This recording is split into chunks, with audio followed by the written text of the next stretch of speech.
Episode or podcast of the Silmarillion Film Project of 2018. That's right. I am your co-host, Dave Kale, and that is my son, Wallace Kale. In the background, you can probably hear making noises and kicking and looking at me and trying to talk to me. But I'm also joined, in addition to Wallace, joined by Corey Olson, the Tolkien professor. And Happy New Year to you, Corey. Happy New Year to you. And I'm excited. We're back to the Noldor this episode, right? That's right. Yeah, burning the ships today is a big day. Today is the one that we had pegged as sort of the big turning point of the season. This is when things start to get actually tragic. I mean, not that the kinslaying wasn't tragic at the beginning of the season, but we had the first two episodes, where things were bad, right? The Oath of Fëanor is bad and the kinslaying is bad, but those are bad in the sense of like we're setting off on this really bad trajectory, right? That was the making of the really bad decision. Today is the time when we get to that real point of no return, when Fëanor goes completely off the edge. I have always thought that the kinslaying was, or even more than the kinslaying, the burning the ships is really the moment when Fëanor really kind of seals things for himself, because the kinslaying... Go ahead. I was going to say, the kinslaying, you can kind of understand as sort of things got out of control. Right. Yeah. I mean, it's again, I'm not trying to take anything away from the kinslaying and how bad that was, but the other thing that I would say about it is the doom of Mandos, I mean, like that Finarfin turns back, right? And is forgiven. And to me, I think that there is this sense that that's like the last chance to repent, right? They could have, had everybody, including Fëanor, turned back and, gone back and sought forgiveness. I think they could have gotten it, But the choice to not only go on, but then to actually begin to enact the betrayals that were foretold in the Doom of Mandos, it's he's done. He's done at that point. So this is a really big deal. There's an intentionality to the burning of the ships that Yes. He's like I said, the kinslaying kind of seems like, can be understood as like, oh, they didn't mean for things to get that bad. There was a misunderstandings, escalations. Yeah. Mistakes were made. The ships is just like, yeah, all right, we're not sending the ships. He's also doing it to his own even closer kin. Yes, who have done nothing against him other than follow him, right? Yeah. I mean, it's... It also seems slightly more... It seems like more of a jerk move too. Like it's hard to understand why are they burning those ships? Like, why can't you send those ships back? It just seems like just sort of mustache twirly evil, or jerky. So yeah, I think that's really where like things turn. Yeah, and it's really, of course, that's one of our biggest challenges here today, is to like, how do we explain Fëanor's choice to burn the ships? How do we depict that choice without just making him look like an utter lunatic who's just acting arbitrarily, because from a rational standpoint, it seems to make no sense at all. So, it's our job today to try to make it make sense, but also to make sure that we're capturing its position. Because right after this, things start to go downhill, right? The next episode 9, is battles, right? And so we're gonna get the slaughter of the Green Elves next time. We're gonna get the apparent, at least short-term victory of Fëanor and the Noldor against the orcs and I almost said Bulldog, but he's down in the south. Gothmog up in the north. So it's going to be battles, death of Denethor, then the death of Fëanor, and it's gonna and then we're gonna get the girdle of Melian. So things are getting bad after this, right? Things get real. I mean, they've already been real, but this is a big deal. So anyway, yeah, it's a big episode today. I'm looking forward to ironing out some of this stuff. As I said, I've always found the burning of the ships one of the most sort of compelling and just crucial moments in the whole career, certainly of Fëanor, but really of the of the sort of the history of the Noldor. So I'm really looking forward to thinking it through and seeing what we can do when we're actually trying to envision it here. So that is our. Sadly, go ahead. The bad news about today is by Trish. Yes. Unfortunately, Trish couldn't make it here today. So yes, we are Trishless here today. Yeah, that is the sad thing. Quick announcements as we attempt, nevertheless, to move forward. Hang on, I've got my announcements page. Here we go. Okay, 2 main announcements. Mythmoot early bird registration. This is a very urgent announcement. So the early bird registration ends this Sunday, January 7th. So if you've decided to come to Mythmoot this year, you might want to act on that sooner rather than later. Our ticket prices will go up a little bit after the 7th of January, so I encourage you to look into that. We've got a bunch of registrations already. It's looking like a great time. We have John Garth and Douglas Anderson both coming this year, as well as Mark Ockran, the inventor of the Klingon language. So it's gonna be a great time this year. Also, the Mythmoot call for papers is up. So if you want to give a paper, if you want to propose, another kind of session, we're pretty flexible with different things that happen there. You can totally do that. We have the call for papers on the web page. So again, just go to signumuniversity.org and then click on the Mythmoot image icon down there. A little bit down the page, and it will get you to the Mythmoot page, and the call for papers is linked on a button in the middle of that page. So that's Mythmoot. Don't forget Mythmoot, June 21st to 24th of 2018. And then spring courses, our second announcement. Our spring courses start soon, and we've got some great courses this year. We're rerunning my Tolkien's poetry course, which I taught for the first time back in 2014, I think it was, summer of 2014. So that class was so much fun. Really, really excited to see that course going again. Anyway, so cool. All right. Those are our quick announcements. Now, a couple housekeeping items. So the message board was discussing the question that we put a couple weeks back about the Amazon project and what we do with the Amazon project. They want to continue with season 4 of SilmFilm. We'll reevaluate that. We'll see what happens when we get to, we're not going to do anything before the end of season 3. We're obviously going to continue and finish season 3. So we have several more months of what we're currently doing before we make that final decision. But yeah, so we'll see kind of where we are and what news has come out by the time we get to that point. So yeah, we'll see. I don't know. Go ahead. Be forewarned. Be forewarned. Your fearless podcast hosts are more inclined toward jumping. Yeah. Uh-oh.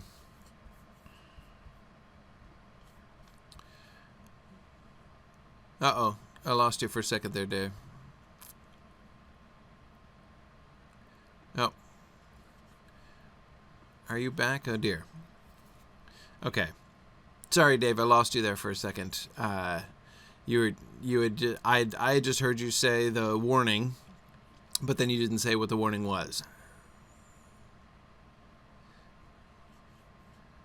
Uh-oh.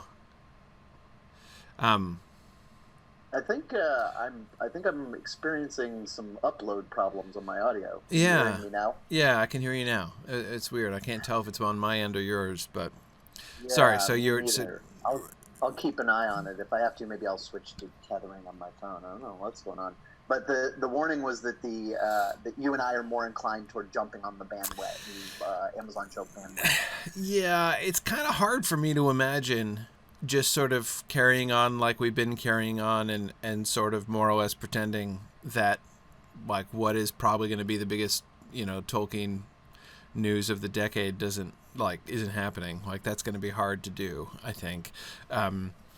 So yeah, I mean, it's hard. I mean, goodness knows I love what we're doing and I would love to continue, and anybody who knows me even a little bit knows how much I dislike in anything jumping ahead and skipping to a later thing. I can't even so recently I decided I've been in my nocturnal house cleaning movie watching thing, so I always watch something like that's how I catch up with Netflix shows and things, is that I watch them while I do dishes and stuff at night. And I just finished watching Babylon 5, which was great. I never saw Babylon 5, and many people have told me that I have to watch it. It was awesome. I absolutely loved Babylon 5. But I just finished that. So I was looking around for, okay, what do I watch next now that I finished Babylon 5? And I noticed, I was like, oh, hey, man, I'm like 2 or 3 seasons behind on Doctor Who now. I watched Doctor Who, finally, the new Who, a couple years back and caught up on that. But I'm behind now. But I can't just jump to like season 8 or 9. Like I can't do that. I had to start at season 1 and and now I'm going all the way through so that I can get up to there and be prepared for it when I get to season 8, 9, and 10. So yeah, like that's me. I can't even when I'm rewatching something, even when I've seen it before, I can't do that. So it totally goes against my own grain to jump ahead. But at the same time, this is sort of too big an opportunity, and I don't want to. I'm very reluctant to sort of pass this up. I think that, kind of being a part of that moment, I think would be pretty awesome. But we'll see. We'll see. Hey, Phil is teasing me to saying, at least I didn't feel I had to go all the way back to the first Doctor and watch all the classic Who episodes. I was this close, Phil. I was absolutely this close. If they had been available on Amazon Prime, I totally would have. I absolutely would have. But they're not available on Amazon Prime. I got to subscribe to something different. But I'm probably going to do that, actually. I've never seen the classic Who. And I was really excited to see that now, as they were not a couple years ago, the classic Who are now available. So, anyway, yeah. Well, but yeah, had they been on Prime, I absolutely would have done that. Yeah. So we'll see. How can I agree? It's not going to take that many years. The most recent speculation that I've heard is that the show is going to likely begin either late in 2019 or in 2020. So it's pretty close. We're and we don't move that quickly. So we need to be prepared. But anyhow, okay. So let's. But the other thing, Philip Menzies would like someone to write lyrics for Melian's song to create the girdle. So that's great. Yeah, to have Melian's song, music and words would be really, really neat. So yeah, if somebody wants to work with Philip Menzies, a resident SilmFilm composer, to collaborate there on a song that Melian will sing, that would be awesome. I would absolutely love to hear that. So you can go to the discussion boards.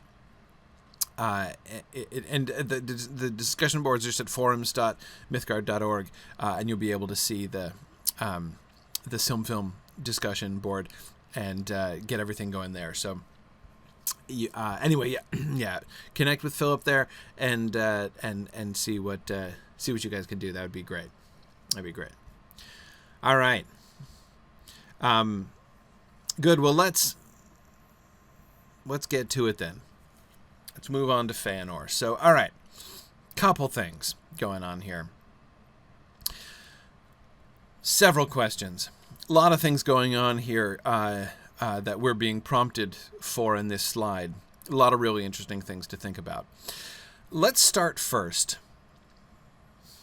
because I think that the very first thing we have to do is really get inside Fëanor's head, which is sort of a unpleasant place to be. But we need to understand. We need to understand Fëanor's mentality here. What is going through Fëanor's mind? Why does he do what he does? As I was just saying a few minutes ago, it seems an entirely unreasonable thing to do. I mean, apart from the fact that it's a bad thing to do, right? Apart from the fact that it is a betrayal of his own kin, including his own half-brothers. Well, at least one brother. The other one's already left. It seems imprudent as well. I mean, even from a purely cold, calculating standpoint, it decreases his ability to make war on Morgoth, right?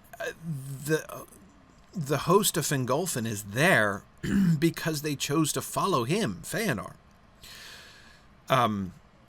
So he is leaving behind people who have come to follow him, right? So it doesn't, again, on one level, it doesn't make any sense. I think that there has to be a level of distrust there, right? He has to distrust them. And that they could be grumbling, right, as Hakon is suggesting, which I think is entirely sensible. Hakon says, after the doom, the people of Fingolfin curse Fëanor and claim that he's brought disaster for everyone, so he won't feel liked by everyone and probably doesn't trust them. Yeah, exactly. The fact that he suspects they're going to turn on him, an increase of paranoia in Fëanor seems like the sensible thing for us to do, right? That Fëanor becomes increasingly paranoid that Fingolfin is going to turn on him.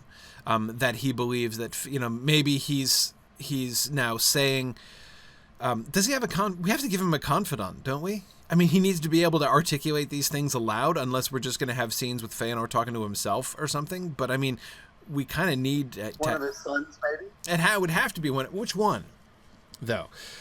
Not Maedhros, presumably, as Maedhros is not in sympathy. And that scene where, Maedhros is like, so, whom shall we fetch back first? Fingon the Valiant? Right? That's that scene's not going to happen if Fëanor if he's been in Fëanor's confidence. So it's not Maedhros. Maybe like a Círdan or one of the sons who seems most like by their later actions are right. most like him. Right. I think Wally agrees with this suggestion. Yeah. Círdan. I would say probably. I mean, Círdan is the one who seems to be most like. I mean, is the one who is the greatest craftsman of his sons, right? So that would be an easy way to sort of explain how Fëanor, like why he would be sort of Fëanor's favorite or Fëanor's confidant. Fëanor could have the most respect for him because of his, because of his crafting abilities, right? So I think I would, and Círdan we know, think also of the role that Círdan is going to be playing in the usurpation of Nargothrond as well, and the way that he speaks the words that he speaks and sways the crowd in a rather sort of Fëanorian fashion. So it's not that Círdan is going to step into the position of Fëanor. He's not the eldest and he's not going to be the leader after Fëanor is dead. But I can see him being the confidant. I can't really see I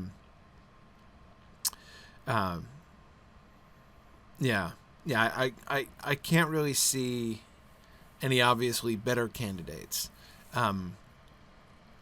Marie, exactly. I think that we can show Círdan as being his father's yes man. I think that's a good way to think of it, right? It's not that he is singled out as his heir or something like that, but he's the one his dad talks to because he's the one who is sort of most like his dad. Anyway, again, one of them has to be his confidant.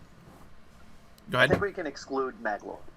Yeah, we can clearly exclude. It has to be not Maglor or Mithros. That's the main important thing, and apparently not Amrod. So we that rules out Amrod and Amros pretty much. So really, we're only left with Círdan, Caranthir, or Celegorm as the three options. Caranthir seems to be too much of a thug.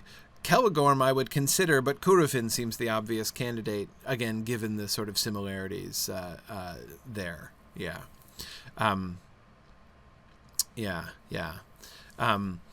So, okay. All right, so let's say Círdan. So he's talking to Círdan, and we have to show his developing paranoia. So he thinks that Fingolfin maybe... Is he going to be talking about... I mean, is he going to be talking about the Doom? Because, the Doom foretold betrayal by kins, but, of one kin to another. And is he going to be using that as an argument? Is he going to be saying, look, we were told that we were going to be betrayed, and I always knew that, that little weasel... Fingolfin couldn't be trusted, and he's going to betray. If he comes over, he's going to betray us. He knows, for instance, the host of Fingolfin is larger than the host of Fëanor.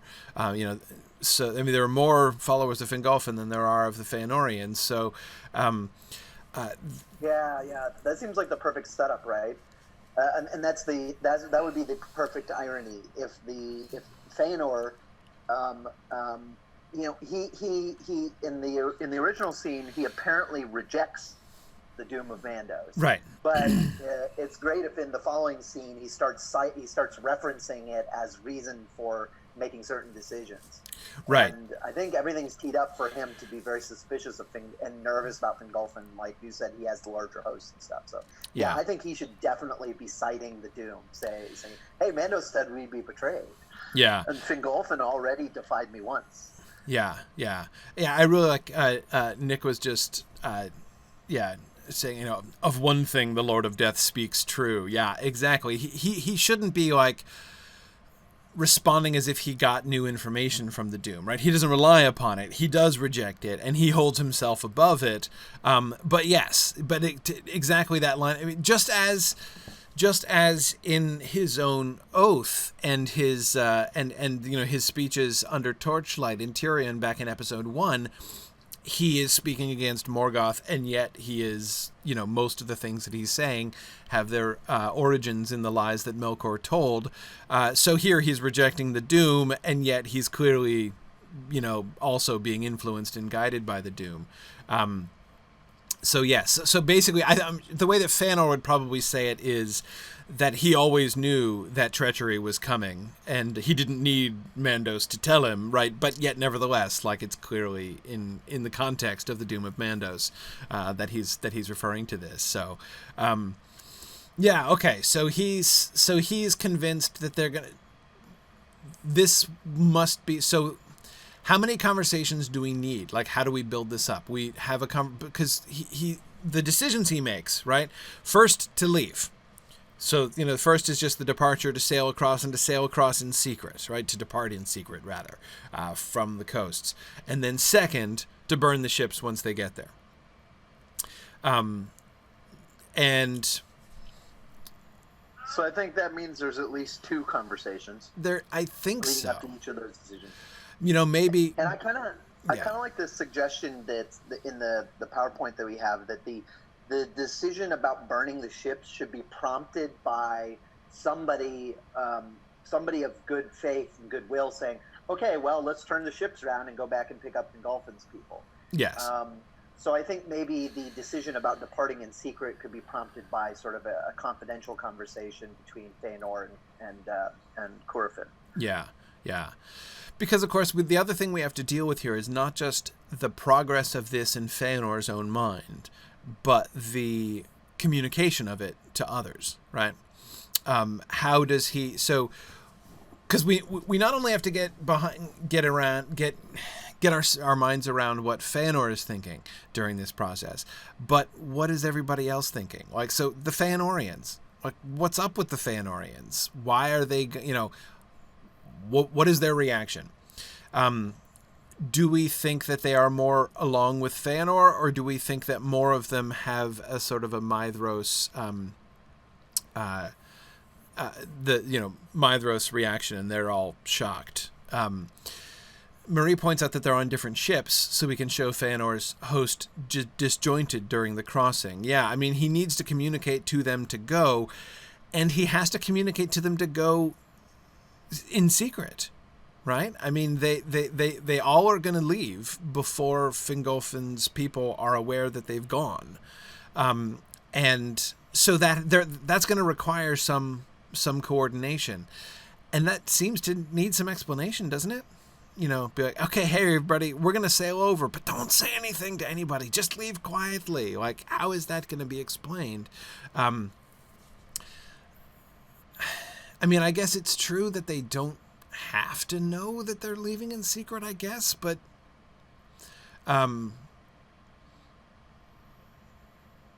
don't know. I mean, how does the fleet leave by night, without anybody? I don't think they can leave in secret without knowing that they're leaving in secret. It sort of seems to be kind of a problem. It does kind of seem to be a problem. And if it's planned ahead and communicated to his whole host, how on earth is it kept secret? Right. I mean, he could. I'm sure Tolkien thought through the logistics of this. Yeah, he could tell them, like the other captains of the ships, that he could send out word to have them stand ready to depart, at any minute. And yeah, Marie, I know they're already on the ships, so I'm not worried about that. So here's a question. I wonder if maybe we, instead of making it sort of a secret, abrupt decision, maybe there's sort of maybe there's advanced planning that Fëanor's host already controls the ship, so they'll go first. Right. And the part that's secret is the actual moment of departure, so that it's not weird that they leave by themselves, because that's what everyone expected to happen. But the fact that Fingolfin wakes up and Fëanor's just gone and he didn't say he was leaving right that instant, right, seems ominous and weird. But it's not immediately a betrayal, maybe. Yeah. I guess the reason I'm talking about, I mean, several people are asking, why does it have to be secret? But so I'm trying to find the passage. Okay, let's see. Therefore it came into the hearts of Fëanor and his sons to seize all the ships and depart suddenly, for they had retained the mastery of the fleet, and it was manned only by those who fought there and were bound to Fëanor. And as though it came at his call, there sprang up a wind from the northwest, and Fëanor slipped away secretly with all whom he deemed true to him, and went aboard and put out to sea, and left Fingolfin and Ahriman. And since the sea there was narrow, right, he gets across. And then Fingolfin, seeing that Fëanor had left him to perish in Ahriman or to return in shame to Valinor, was filled with bitterness. The reason I like this, so my point is not just, well, it says they slipped away in secret, so they have to be, is that I really like the effect of that. Like that moment when the host of Fingolfin wakes in the morning, when dawn comes, and they look out and the ships are just gone, right? And they realize that's the first moment when they suspect, whoa, hang on, we've just been betrayed. We've just been abandoned. They might not know it for sure, right, yet. But that's the fact that the ships are... so I want to preserve that moment, That moment seems to me a really important moment, and one that would be really powerful on screen. I think just the sight of the coast, which had been covered in the ships of the Teleri, just empty, and the people of Fingolfin looking around and saying, what's happening? What's going on?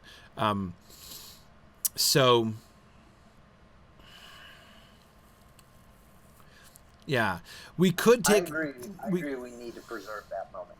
We could take advantage of that wind thing, right? The sudden wind that comes up. That could fit also into Fëanor's megalomania, right? So Fëanor has made the decision to leave secretly, he's made this. They all know they're going to leave, right? They've talked about it, and they've decided, okay, we've been going north. We're far enough north. It's time to sail across soon. So everyone, even the host of Fingolfin, can be ready for that, in a sense. But the Fëanorians are all ready to depart. He decides, I want to leave them behind. I want to slip away before they even know that we're gone. And then the wind comes up, right? The wind comes up and starts blowing them all off shore anyway, right? And then he just takes advantage of the opportunity. So he signals to them, right? So he would just have to signal to the other ships to go. How could he do that? Oh, he's got Palantiri, doesn't he? That's easy. No problem. No problem. Ship-to-ship communication is easy as anything, right? Doesn't he? Didn't he make those already? Didn't we have those? No, he doesn't. Oh, he left those behind? Oh. Why does he have to? Why can't he take them? Hang on. So Nick and Maria are both saying that he doesn't have those. Hang on. So they must have a good reason why he doesn't have those. Something that I'm forgetting.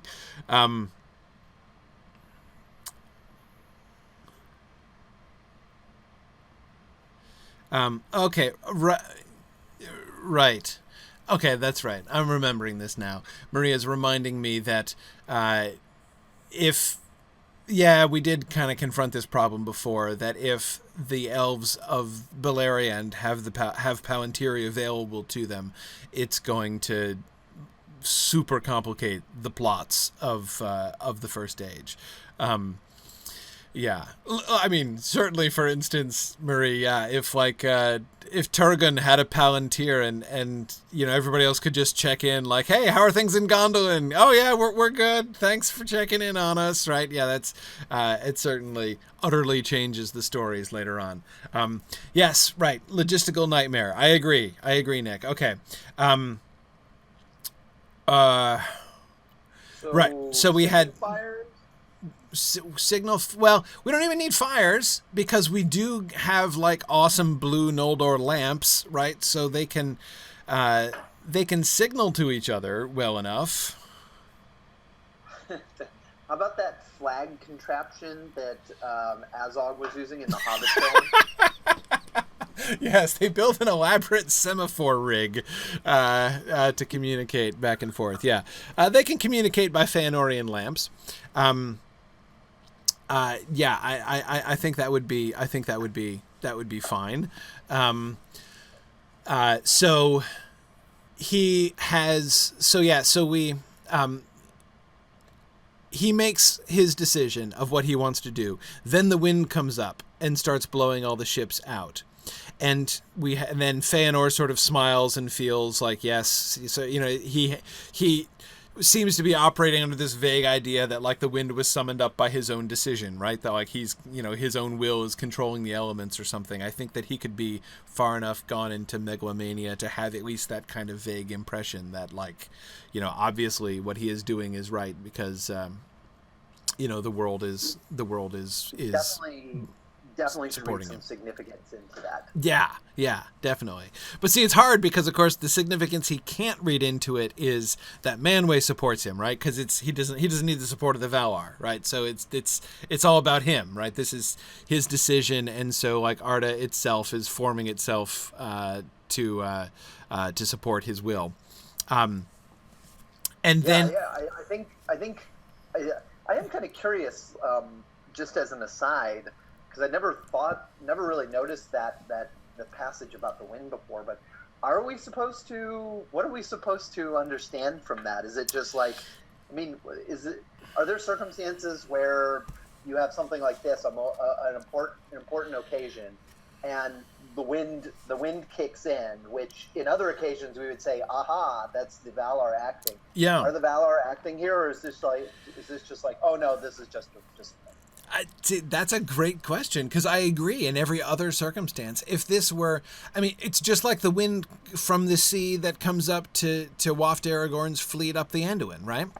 I mean, does anybody have any suspicions that wind was just a coincidence? Right? The wind wasn't just a coincidence. It's clear that it is way too portentous, that wind.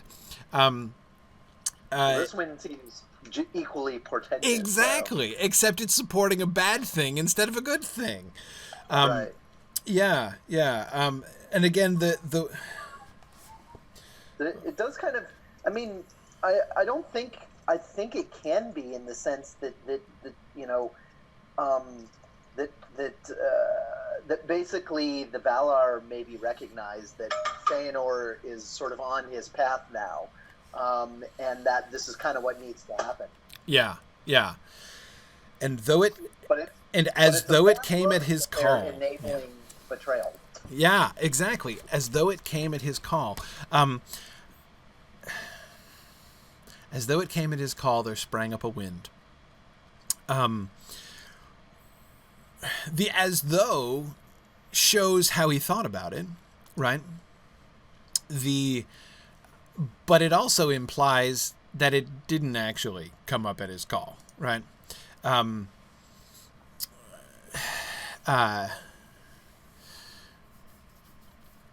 Yeah, Hakan says it's like Manwë asking Fëanor a question. Will you use this wind? Yeah, I wonder. I mean, it almost looks like, I don't know, a temptation, right? Is this Manwë's version of what Galadriel did to the Fellowship, in a sense, right? Like, hey, so Fëanor, what would you do if a favoring wind came up? Are you going to betray your brother? Is that what's going on here? Is this, if I enable this, are you going to do it? Like, is that what's happening here? I don't know. I mean, that doesn't really seem very Manwë-like to do something like that, but it's really hard. Hakan is suggesting that it sort of, and Nick was suggesting the same thing, that Manwë might be trying to preserve Fingolfin, that it seems possible that Fëanor might have killed him or tried to kill him, had he come along. Maybe. So Manwë's trying to blow Fëanor away. Yeah, exactly. This is Manwë saying, "Do I have to separate you two? Fine. Actually, I guess if you apply that frame to it, it now appears to be a beneficent act, in the sense that, look, Fëanor is going to do what he's going to do, and there's sort of the sooner he's gone, the better. Maybe we could actually save Fingolfin from any further folly. I mean, maybe the hope is, if we send Fëanor away and the ships are gone, maybe Fingolfin will turn around. Right. I kind of wonder, can we take advantage of this to set up an interesting character moment for Fingolfin, where we really show that we really play up the dilemma of the decision that he has to make, and maybe portray it as a situation where the Valar are actually hoping he will sort of turn around in shame and come back. Yes. And that becomes Fingolfin's big moment, where nope, and the Valar are just like, crap.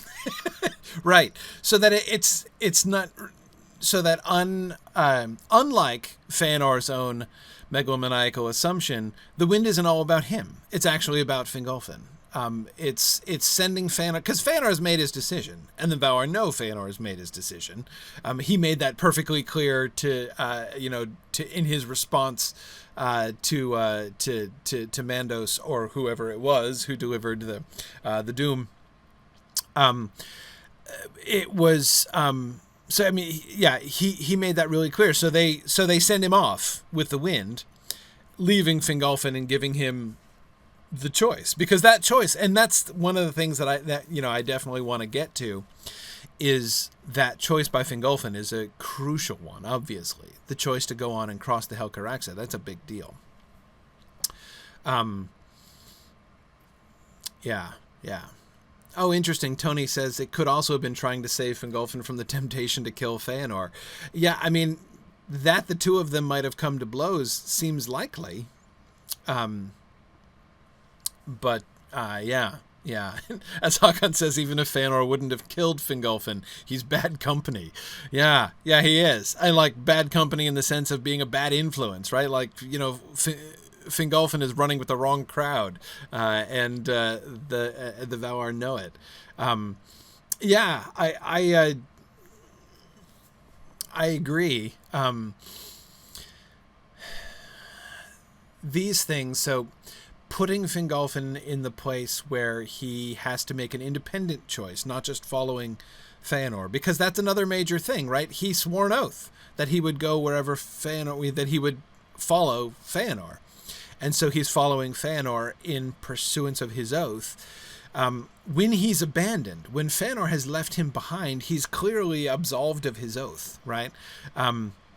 Fëanor has chosen to, if anything, you say, if he's going along with Fëanor, if he's following his oath to go along with Fëanor, he'll not go, because Fëanor told him not to. Fëanor disinvited him from the trip to Middle-earth, right? Fairly actively, by abandoning him on the beach. So there's a sense in which Fingolfin has not made his own totally independent choice to go.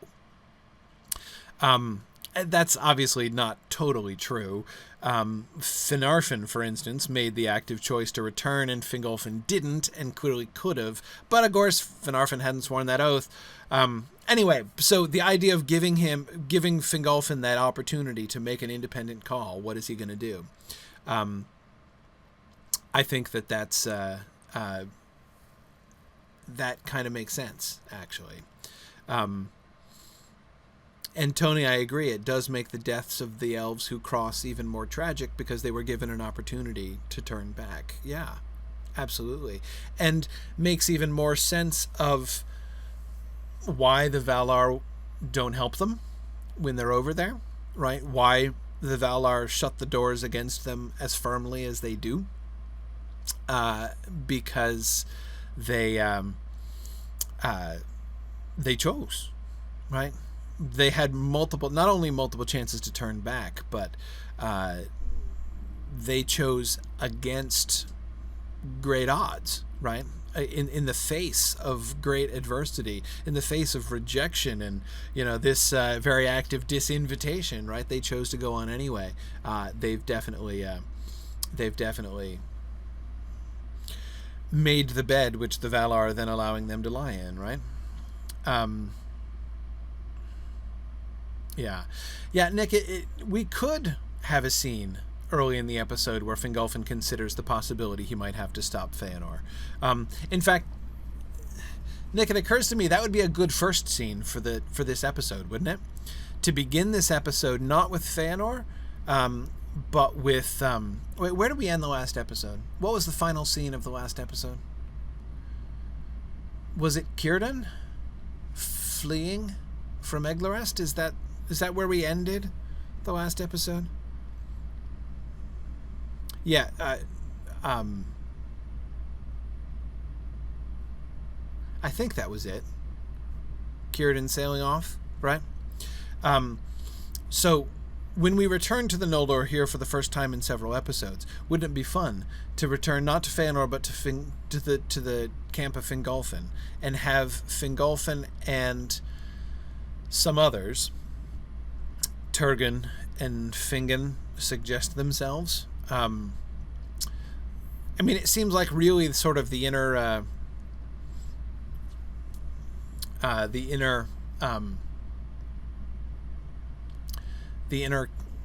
council, right, of Fingolfin, his closest people, would be Fingon and Turgon especially, but then also maybe including Finrod and Galadriel as well. But anyhow, so at least his two sons there, those two sons, I should say, and then maybe Finrod and Galadriel as well. But maybe this is a smaller conversation. Maybe this is just Turgon and Fingon and Turgon. Wait, Fingolfin and Fingon and Turgon talking, and they're expressing concerns, right? They're expressing concerns about Fëanor, right? Like that he's going... Fingon would be able to be testifying, right? Because he was just hanging out with Maedhros, right? So he can say, the whole scene could begin with Fingon returning from the ships of the Fëanorians and saying, Dad, can we talk? Like, I was just hanging out with Fëanor, and like, that dude ain't right. Right, like there's something.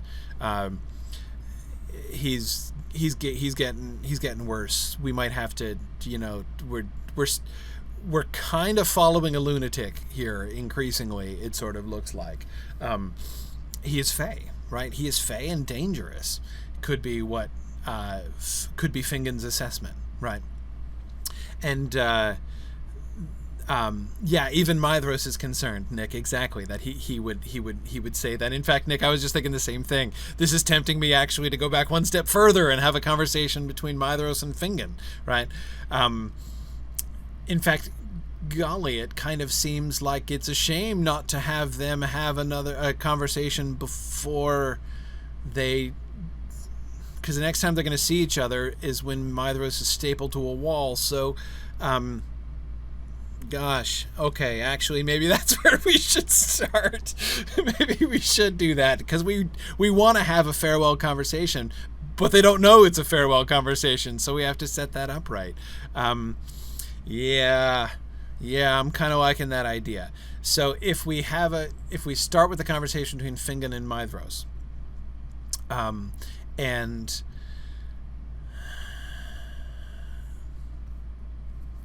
All right. Anyway, my job is not to write the outline, so I don't want to get too detailed.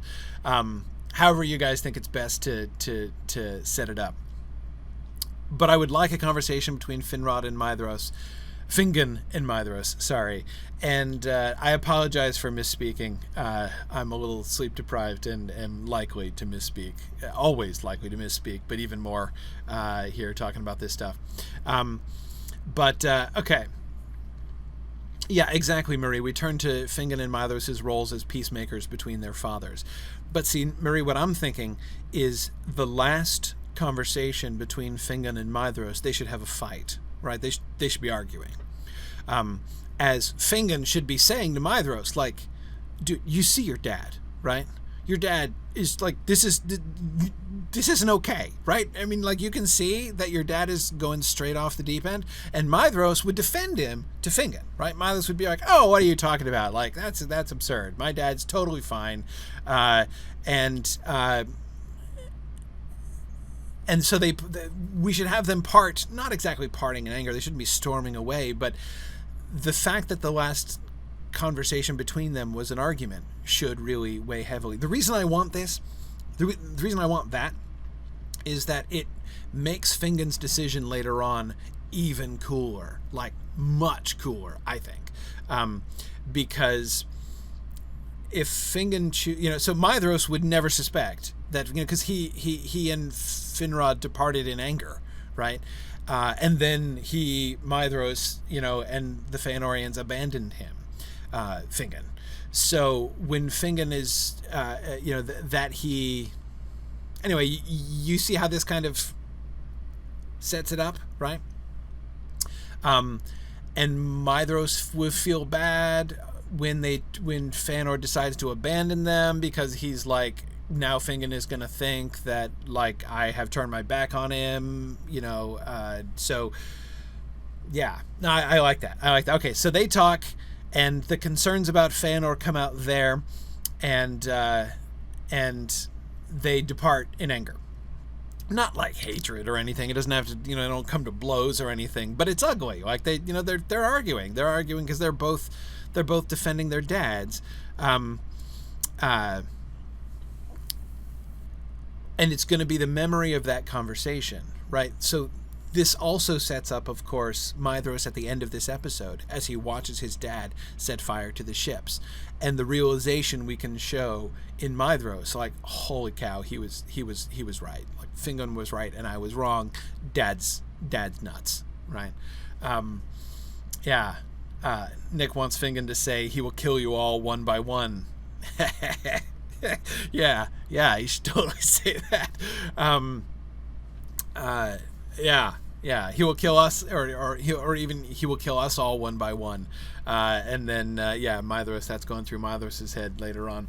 I like that. In fact, maybe we could even just do that instead of having the conversation with Fingolfin. I mean, we would want to set up Fingolfin, like, I would be tempted still to have it, because have Fingon come back and report it, and have somebody like Turgon say, Dad, you might have to step in at some point. Like, I know you swore this oath and everything. Like, I get it, but, how long are we going to follow the leadership of a lunatic, right? Of a megalomaniacal lunatic.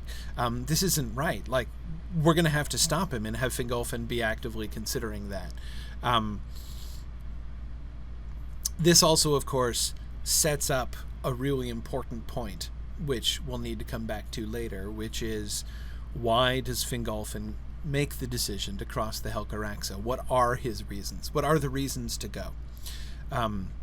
Because it does not at all seem an inevitable thing to do.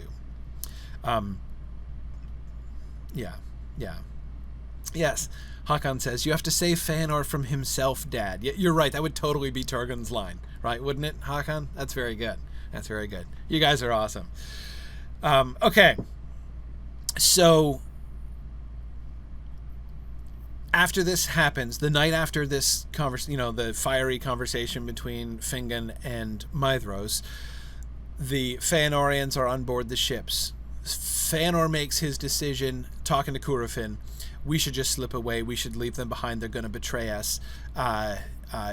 If we're not careful, we're going to betray us. We are enough. We are strong enough. The 8 of us and our people, we can take Melkor down ourselves. This vengeance is ours, and it's not theirs anyway, and we can't trust them. So let's go. And then the wind picks up. And the wind picks up and blows them out to sea. So now in the other ships, they don't realize they're leaving yet, right? Like, they're ready to go. They're all in the ships, but they're sort of assuming some arrangements are going to be made with the people on the shore. Again, everyone else other than Fëanor and Cúrafin are assuming that they're the first wave of the shuttle service, right? And no arrangements have been made or whatever. But anyway, so they're pushed out to sea by the wind. Fëanor signals to just go, right? Follow me. And they send the signals and they make it across. So we could even have Maedhros on another ship receiving the signal from his father, right? And saying to so he and like somebody else are there on that ship. Maybe him and Maglor are on this other ship, and they receive the signal and they're like, okay, we're going. Okay, all right. So we're heading over. And then they go and they get to the other side. So now that's why they successfully slip out secretly. Nobody knows. It's unannounced. They don't make any extra noise doing it. Again, nobody, like says goodbye or blows a horn or anything else to sort of announce their departure. Which is the kind of thing you'd do, right, if you were not slipping away secretly.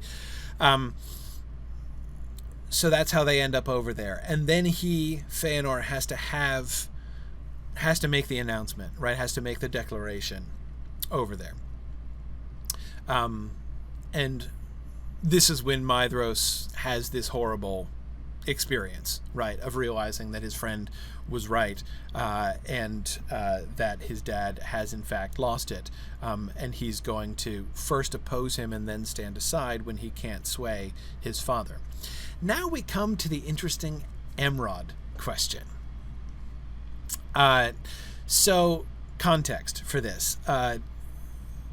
For those of you who think it's a little bit odd that we're discussing the question of Fëanor killing his son Amrod and burning him alive inside one of the ships, this is not an arbitrary idea.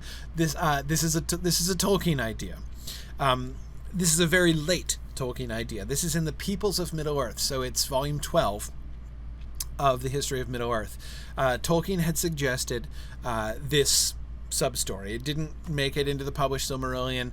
It's one of many ideas that Tolkien had later in his career that didn't get fully developed and didn't get, things that he seemed to be thinking, maybe I'm going to go and I'm going to put this in, I'm going to rewrite the stories around this, but he never got around to actually writing them. So they didn't get included in the published Silmarillion. But the story is that Amrod,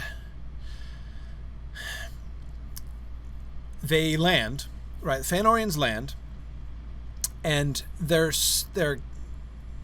on the beach, right? So they set up a camp on the beach. Amrod says, "I'm going to go sleep in the ships."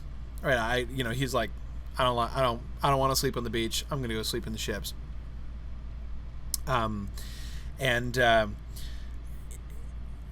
Then when they set fire to the ships, they burn Amrod alive. But the implication is, and as Marie says, it's in, if you look in the Peoples of Middle-earth, it's in what's called the Shibboleth of Fëanor.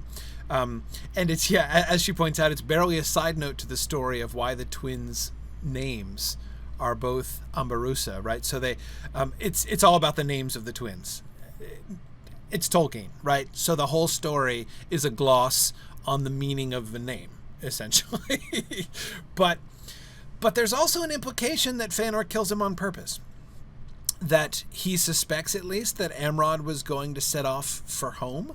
And that the story there, it's been a long time since I've read this, so Marie, you can correct me if I'm misremembering it.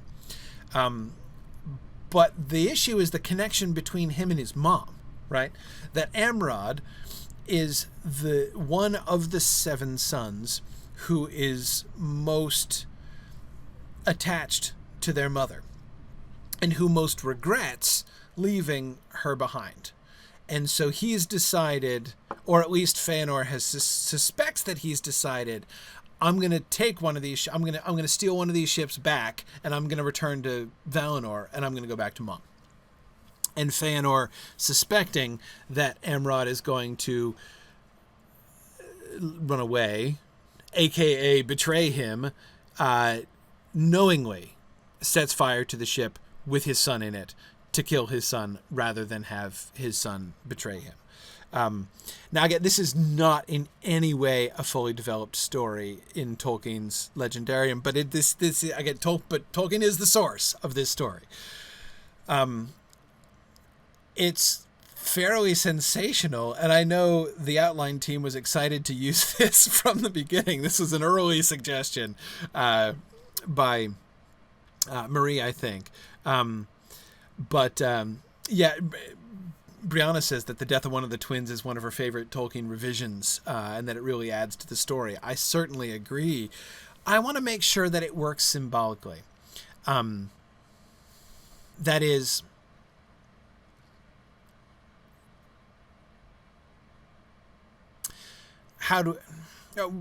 we can easily make it work symbolically. Amrod, his youngest son, they're twins, I know, but Amrod is the younger of the twins, isn't he? Isn't that also, Marie reminded me in that sidebar in the Shibboleth, isn't that also what's being articulated there? Something about that. Anyway, sorry. Nick, he wouldn't know. He would be boarding it. He would be boarding it in advance. He wouldn't be boarding it while it's on fire. So no. The idea is they arrive and then they camp. So they're going to rest for that day. They're not going to send the ships back right away. So it's in the night when they slip away. It's like evening of the next day by the time they get across and land. And so they camp there they camp on the beach overnight. Then the next morning, or that same night, because it's more dramatic to set fire to ships in the dark than during the day. But whatever. Okay, so that same night, or before dawn, at dawn the next day or whatever, while it's still dark enough for the burning the ships to look awesome, they say, okay, like, so now we, had a nice night's sleep on the beach. I know it's always dark. I know, right here when we're talking about morning. See?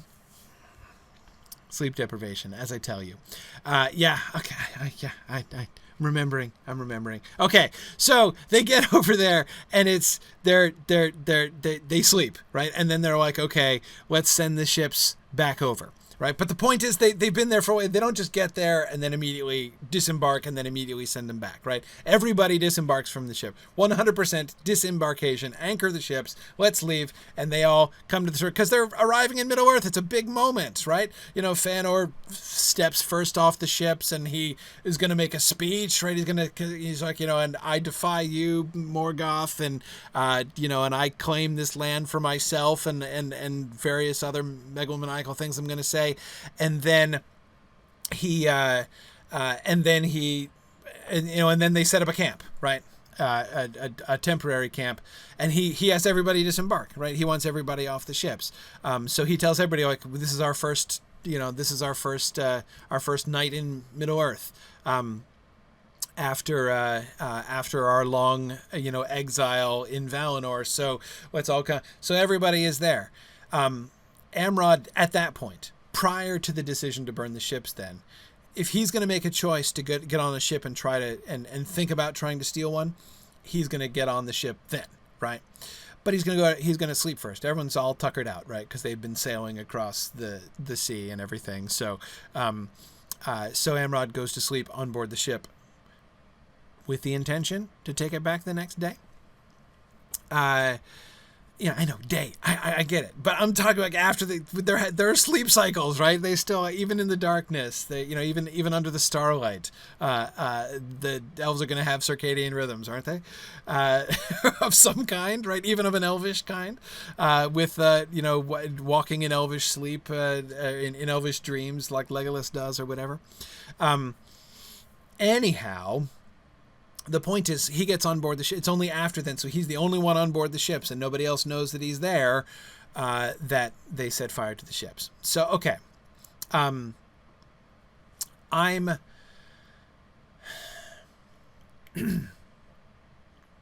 are a couple things that would have to happen in order to set this up, right?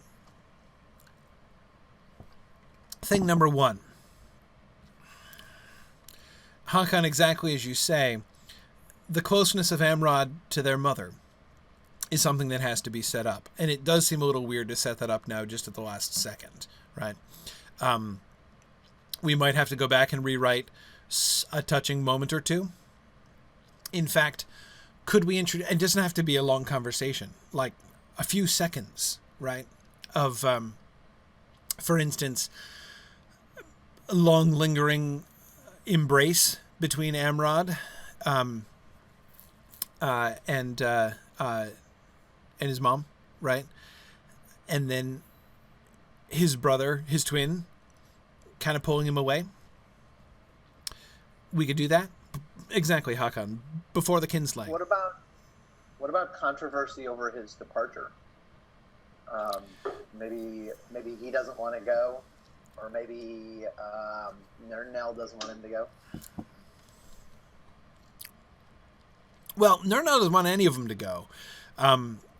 But what about sort of she doesn't want any of them to go, but she sort of gets like, most of them are going to go. There's nothing she can do about it, but maybe she kind of says, at least leave me, Amrod. Amrod, right? And we need to show Amrod's willingness, especially. Yeah.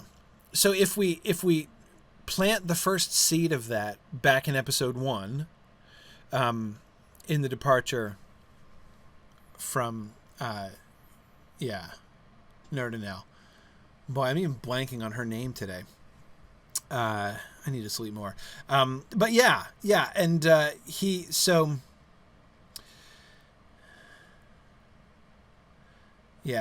Yeah. Marie points out, Dave, Tolkien thought of exactly the same thing. Nerdinel not wanting him in particular to go is how Tolkien writes her farewell with Fëanor in the Shibboleth. So there you go. That's right. So yeah, we could do that. We could do that. We could show his and then we could show his unwillingness to go. And all we'd have to do is return to that. We just need a conversation between Amrod and Emros. Right? In which Amrod confesses. Because see, here's the problem. If Amrod is totally on his own, again, we need somebody for him to talk to in order for the viewers to have any idea what he's planning to do when he gets back on board the boat. We could have it just be a tragedy, but see, I'm not. I don't think. All right. Well, hang on. Let me just spell out these options more clearly. Option number 1. Accidental tragic death of Amrod, right? In which Amrod merely returns to the ship because he kind of likes, he's more comfortable on the ship and can get comfortable, so like, he's just like, I'm tossing and turning here, like, I don't like this beach, so I'm going to go and sleep on the ship because it's better on the ship, right? So he is innocently sleeping on the ship. They don't know that he's sleeping on the ship. They set fire to the ships, and then they're like, oops, Amrod was on the ship, and isn't that tragic, right? That's one option. The other option is that he is on the ship because he plans to depart. Fëanor has some suspicion that he plans to depart and return to Nerdinel, and so he sets fire to the ship knowing that his son is on board the ship. This is an execution. Not an accident. The tragic accident thing could work. If we did that, then that would make Amrod like a symbol of like the death of Fëanor's innocence, right? It would be like he would be in his dying, it would be like, and there's like the symbol of Fëanor's innocence and humanity being destroyed, right, in the burning of the ships. And that could kind of work. But, the other effect that it would have would be just to cast this sort of pall of horror over the whole event, right? As if it were like an immediate judgment upon Fëanor's decision.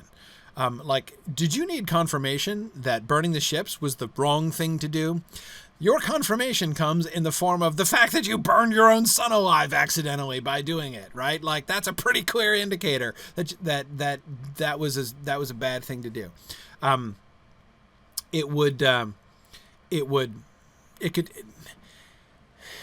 you'd almost have to think it would put a lot of pressure on Fëanor's response to that. Right? Because if it was an accidental death, he would either be wrestling with remorse, or he would not be wrestling with remorse, right? Or he would be so far gone that he would just probably take this as another reason to hate the Valar. This is confirmation that the Valar hate him and are conspiring against him, and he's not going to be dissuaded by, the acts of petty vengeance against him by the Valar, is kind of what I'm thinking Fëanor would be thinking in that kind of a situation.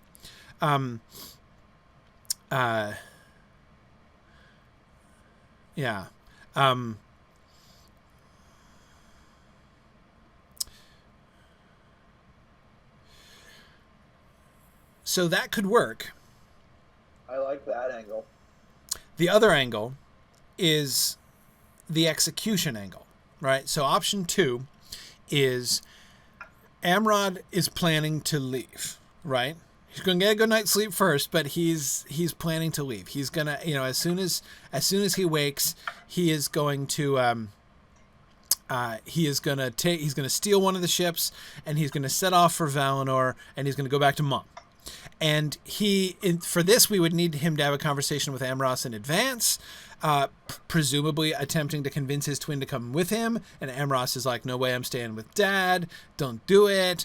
That we would also need Fëanor to learn about this. So Fëanor overhears them, him, or Amros tells his dad, presumably thinking, Dad, help me talk him out of this, right? Like Amrod is, wanting to go back to Valinor. Will you help me talk some sense into him? And Fëanor's like, yeah, I'll talk some sense into him. And then, sets fire to the ships. And Amros would have to be really appalled at that.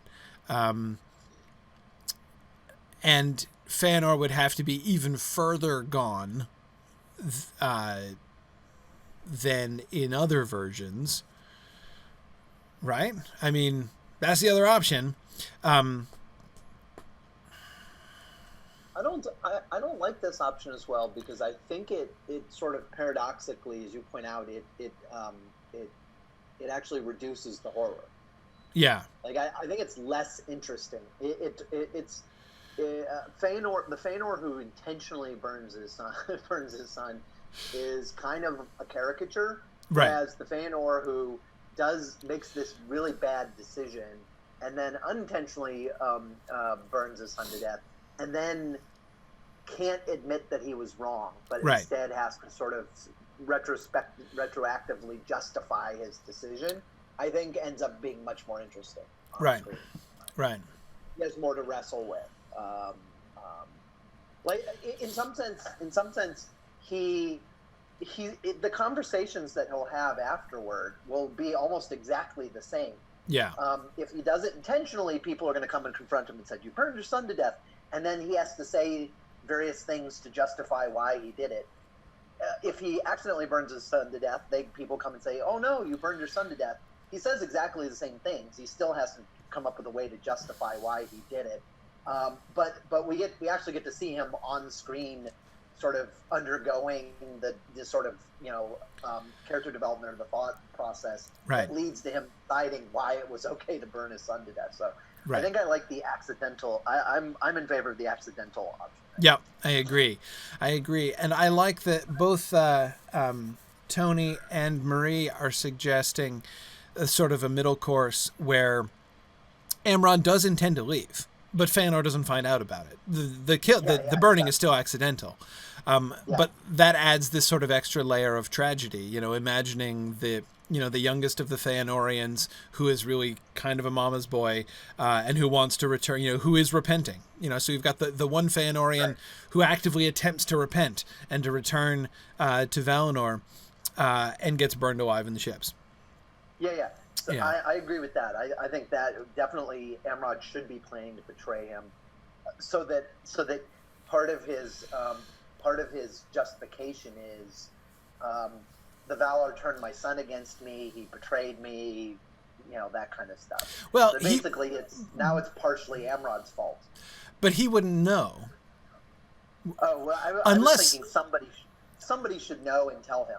Amros would have to know. I mean, in order for us to know, right, what he's thinking, unless he leaves a note, right, he'd have to have that conversation with Amros. Phil is also pointing out that could be played as Amrod breaking the oath. Amrod took the oath, right? Could the accident come... So it happens. Fëanor doesn't know. He discovers that he's burned. He blames the Valar. Then Amros would confess. Wouldn't Amros confess? He was going to leave. He wanted to go back to Valinor, and then Fëanor would perhaps say, well, yeah, okay, then he betrayed the oath, right?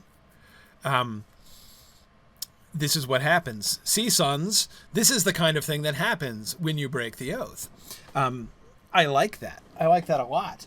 And because, as Marie says, that explains why no other son ever breaks the oath under any circumstances, right? Even when the circumstances get increasingly horrible. Yeah. So maybe it's a kind of confession by Amros, right? Amros is standing there in tears, as his twin has died, and he confesses to his father and brothers he was going to leave. He told me he was thinking of leaving, and Fëanor can then kind of harden and say he broke the oath. And yeah. I like this. Yeah.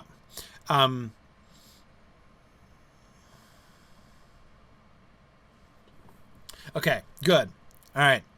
I think that this is much better than I don't like the pure coincidence thing. I don't like the I'm uncomfortable on the beach, and so I just kind of rather sleep on the boat, and then I'm tragically that seems too serendipitous, you know? That seems too... There I feel like we're just kind of going out of our way to like, the burning of the ships is tragic enough, right? Adding like a purely accidental happenstance death of one of the sons of Fëanor feels to me like gilding the lily at that point, right? I mean, it's like, do we need yet one more layer of tragedy on top of the burning of the ships? But this has a different function. I like that. Yeah, this works well. It gives I think now it actually serves to advance Fëanor along his path. Yeah, exactly. And doesn't, as I would fear, doesn't just distract from the other tragic elements of it. I mean, like, for instance, one tragic element that we don't want to lose is the significance of those ships. Right, you know, those ships are the Silmarils of the Teleri. Right, these are the greatest works of their craft that they will never be able to do again, and Fëanor just sets fire to them, you know, for no good reason. The mere simply apart from the betrayal of his kin, of his own kin, the wanton destruction of the most beautiful ships ever to be made in the history of Arda is a huge deal all by itself. And I want to make sure that we don't totally lose that. And Marie says that is what Círdan is for in this episode. That's why we have Círdan come across the burned out hulls of the ships, and have their mourning. Yeah. And Brianna, absolutely. Maedhros, we have Maedhros really smoldering, right, in this episode. He is actively unhappy with his dad, right? He is now seeing his friend Fingon was correct. He is not, and the idea that Fëanor is going to end up turning around and kind of blaming Amrod for his own death because he swore the oath, Maedhros, he's not going to be okay with that. Yeah. And Amros, oh man, think about the impact on Amros. What are we going to do with Amros's character? If we kill off his twin brother in this kind of tragic way, that's going to leave a scar. That's going to hurt. Amros is going to live with the fact that he helped, because Maedhros stood aside, but as we're reminded, nobody else does. Amros is going to have been wielding a torch that set fire to the ships with his brother on, right? But wait, if he knew, how could he do that? If he knew, he wouldn't, would he? Or maybe he thinks his brother's already gone. I think Amros can't be involved. Or Amros thinks that his brother was taking a ship, so he thinks his brother's already gone.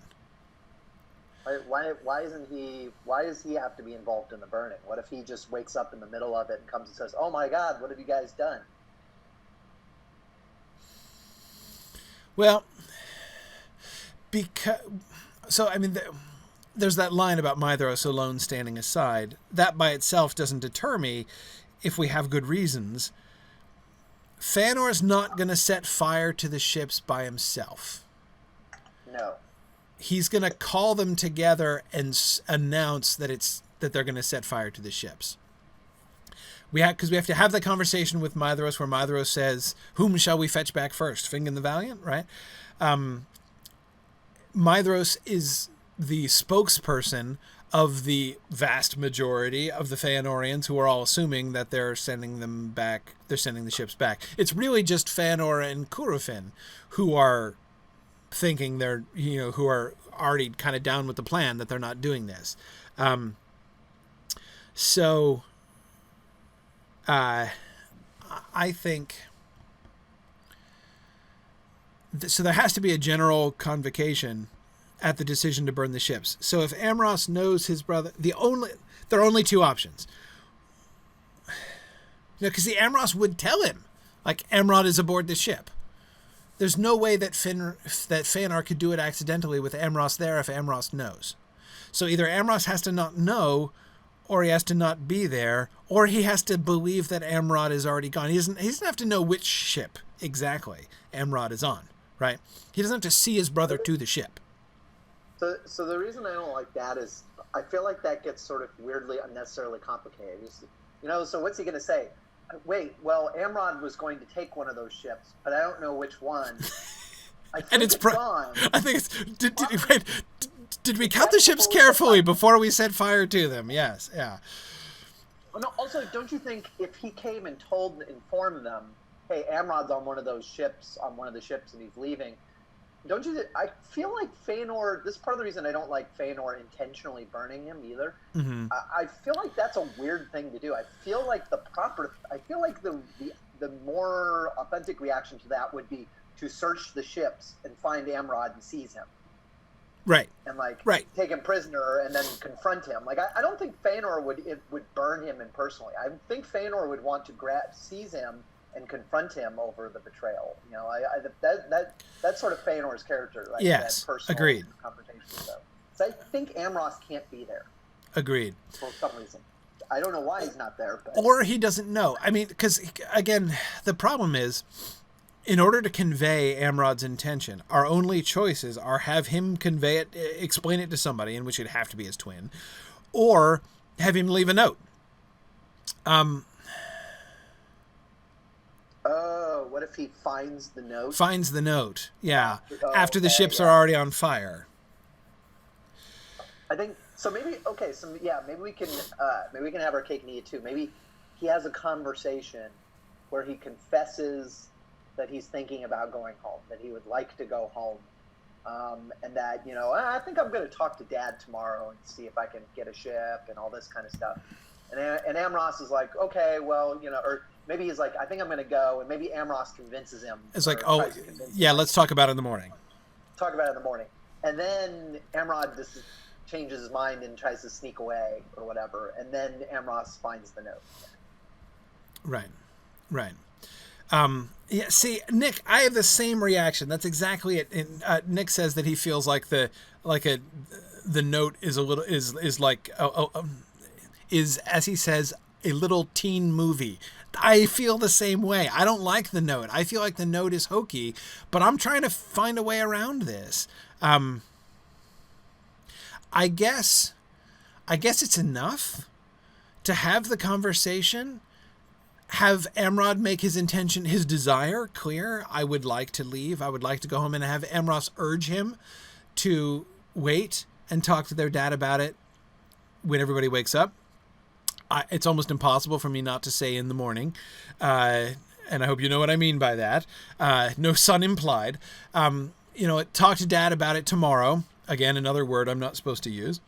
And he assumes... So Amros goes to sleep with the assumption that he's won the argument, that he's convinced Amrod to wait and talk to their father in the morning, but he hasn't. Right. So we just show Amros departing. If we just show him going to the ship at that point, then we've established enough what it is that he wants to do that people will know. Right. How do the Fëanorians ever find out that he was on board the ship? Yeah. Well, they could see him. I mean, it would be like horrible. We're gonna do a scene of him standing on the burning ship, and waving then his arms, and then being engulfed in flames. Yeah. Nick suggests they can find his burnt carcass washed up on the beach, which is even worse. Okay. Yeah, I mean, presumably, if they're setting fire to the ships, they're setting fire to the ships, like with flaming arrows, is, I assume, how they would do it, because the ships are at harbor, right? So having them standing on the beach and shooting flaming arrows at the ships. So the ship's already burning. We cut to Amros below decks, right? And he awakes to this smell of smoke and, like, you know, goes up and finds the ship on fire. And why can't he jump overboard? It has to be, like, I don't know, he has to be engulfed in flames fairly quickly.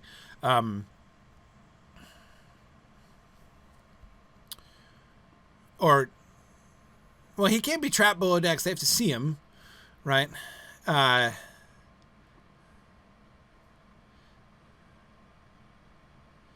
Yeah. Because he can't just drown. I mean, the water's too shallow. It's too close to shore to just drown.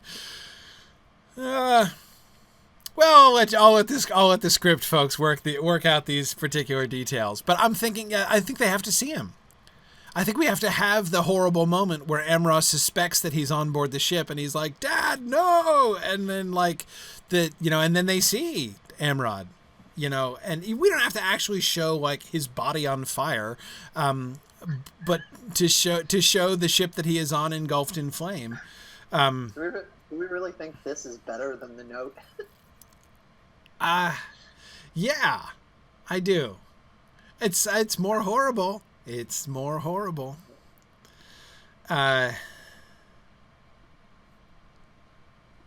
These seem like details that maybe we can let the writers suss out.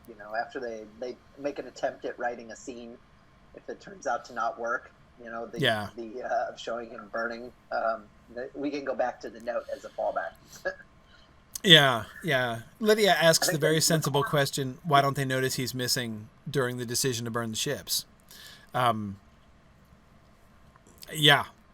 I mean... What if we've established him as the invisible brother? Right, the one nobody ever thinks about anyway. And we could have Amros kind of looking around for him, but it's a big crowd, and it's not like they're standing in ranks or something, right?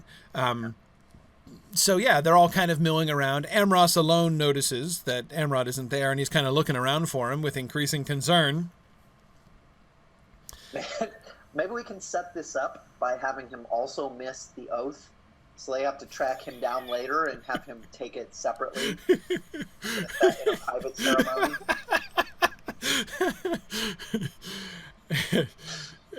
Amrod's gone again. Jeez. Yeah. Megan is suggesting that they could just hear the screams of Amrod from below decks.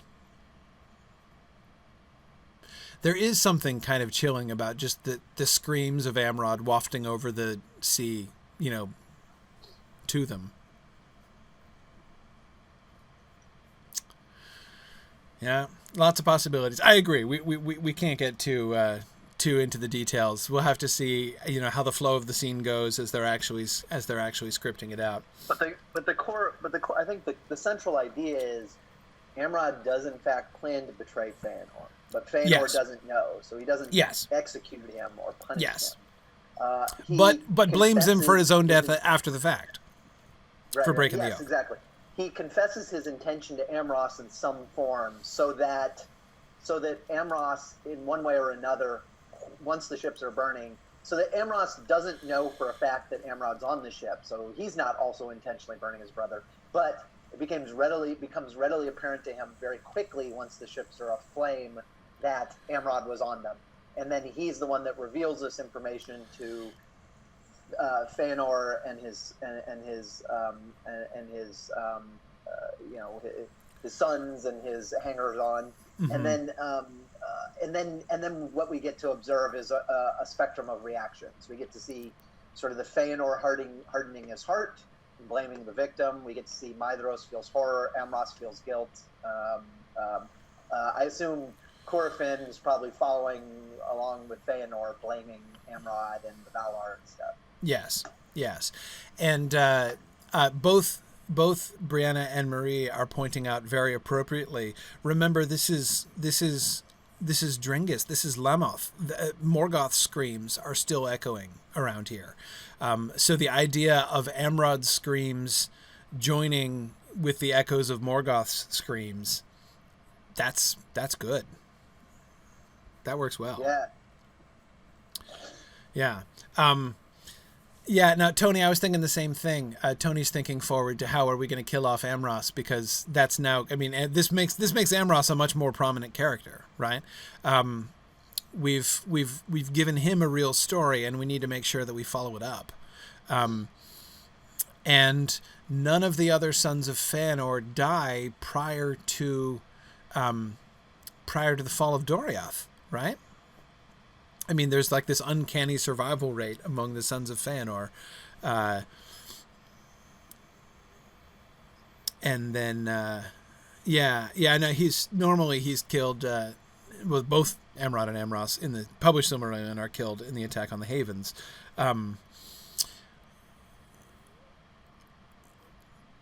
But Tony is right that we need to come up with a suitable death for Amros.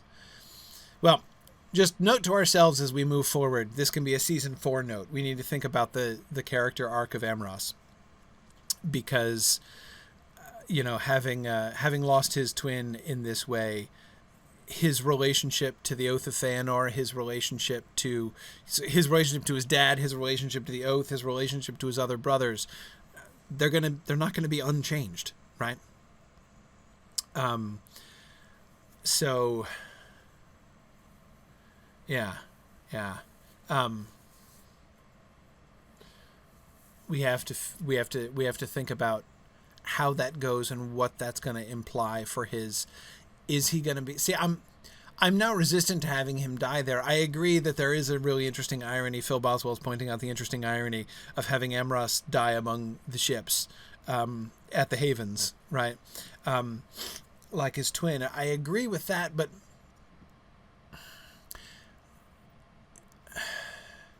I'm not sure that, is Amros going to go along with the Oath?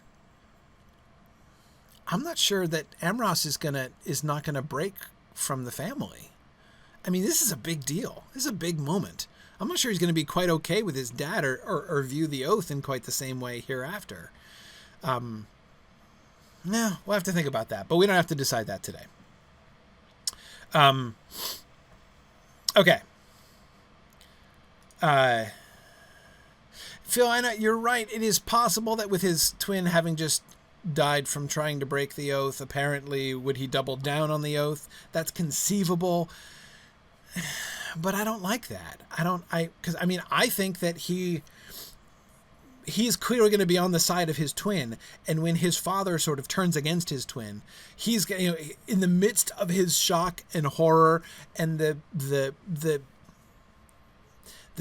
death of his brother, which is going to hit him harder than anyone else because they're twins, as he's there in just shock and grief at the loss of his twin, there's his father blaming his twin, saying that he brought it on himself. Like, that's not okay. He's not going to be okay with that. Brianna,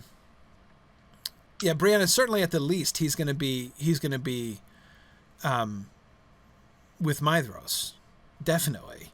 But I'm not sure he wouldn't go past Maedhros. Because Maedhros has other complicated reasons for wanting to sort of stay, because he's his father's heir, right? He's the eldest of the sons, and I don't know. But like I said, we don't have to decide that now. We can certainly show Amros being especially fiery in battles against the orcs, right? We can have, Amros going all berserker on the battlefield in the next episode. I don't think we need to go too much further than that. But anyway, we can punt this at least a couple episodes, if not into next season. Okay, let's go back to Fingolfin. Okay. So the host of Fingolfin has that moment that I was really wanting to preserve, where they wake up and look out into the on the beaches and see that the ships are gone. And okay, so debate ensues: are the Fëanorians coming back, or is this the first betrayal of the doom that Mando spoke of? We're going to have people, so there are going to be a number of people, of course, among the host who are pretty anti-Fëanorian to begin with, who are going to very quickly suspect that this is a betrayal. But there's no... Who's going to be holding out? Fingon, right? Fingon is going to be the leader, the spokesperson for those who is most convinced that the Fëanorians have not betrayed them. And he's... who's going to be the spokesperson on the side of, see, this is the doom coming true, they've totally betrayed us? Who's going to be most convinced of the betrayal of Fëanor? Galadriel? Yeah, Tony was thinking the same thing. Galadriel. Have Galadriel be the spokesperson for they've betrayed us. This is it. That's also kind of nice because she's correct, right? So having her have this, like, semi-premonition of what has happened, and then have Fingon be speaking against that because of his loyalty. The ship burning, I love the idea of a vision or dream revealing the ship burning to them, and I'm thinking Turgon should be the one who has the vision. Sorry, I apologize for the typo on Turgon's name there. So if Turgon has the vision to confirm that... Yeah. Oh, and David is asking if people are going to be skeptical of Galadriel because she's so young. Well, maybe, but she wouldn't be the only person. I mean, she would be speaking for the majority, frankly. I would think that the majority of the people of Fingolfin are kind of dubious, at the very least, of Fëanor and the Fëanorians. And Turgon would quickly side with her. And Fingolfin would be kind of, neutral. Fingolfin is referee in the debate. Yeah. I mean, he's trying to be fair. And they're still uncertain. And, so he would say, his response, right, would have to be, let's wait and see. All we can do is wait and see, they may return. And Fingon would be like, yeah, they're totally returning. And so they'll wait and see. And then as they're waiting and seeing, the vision comes to Turgon, just the vision of the burning ships. And he's like, okay, no, it's pretty much official. We're abandoned. And Fingolfin accepts it at that point. Now, this last point on this slide, I think, is a really interesting one. The decision to cross the Helcaraxa is separate from the decision to continue after the doom of Mandos, and does not happen immediately after they realize the ships are not coming back. They travel north along the shore. First of all, one thing I think, I like this idea of separating these two decisions.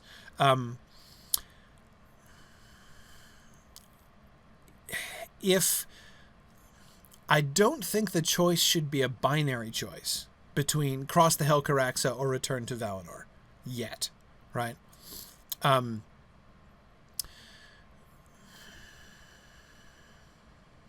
Mostly because I want to really highlight the Helcaraxa and the choice to set off. Like, as we were discussing before, their abandonment on the shores of Ahriman gives them every reason, every excuse, not just excuse, every reason, returning to Valinor is the obvious thing to do. They have been left behind. Somebody can say, right? Turgon can tell his father, you are clearly freed from your oath, right? If your oath was to to follow and obey Fëanor, he has abandoned you. You know, he has expressed that he wants you to stay behind.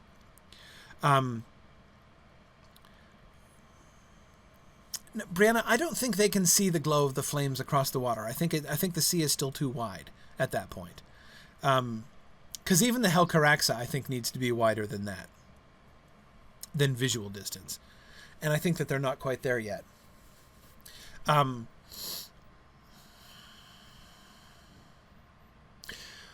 Why does Fingolfin go? Isn't the physical distance between Middle-earth and Valinor kind of sort of weird and fuzzy anyway, right? Like, they could be far apart, but that wouldn't necessarily stop them from kind of seeing the flames. Maybe via magic or something. And, of course, if the Earth is still flat. Right? I mean... True. Even if it, but I think they don't have to see them. But then maybe that's Turgon's vision. Yeah, that's. I mean, I kind of like the Turgon's vision thing.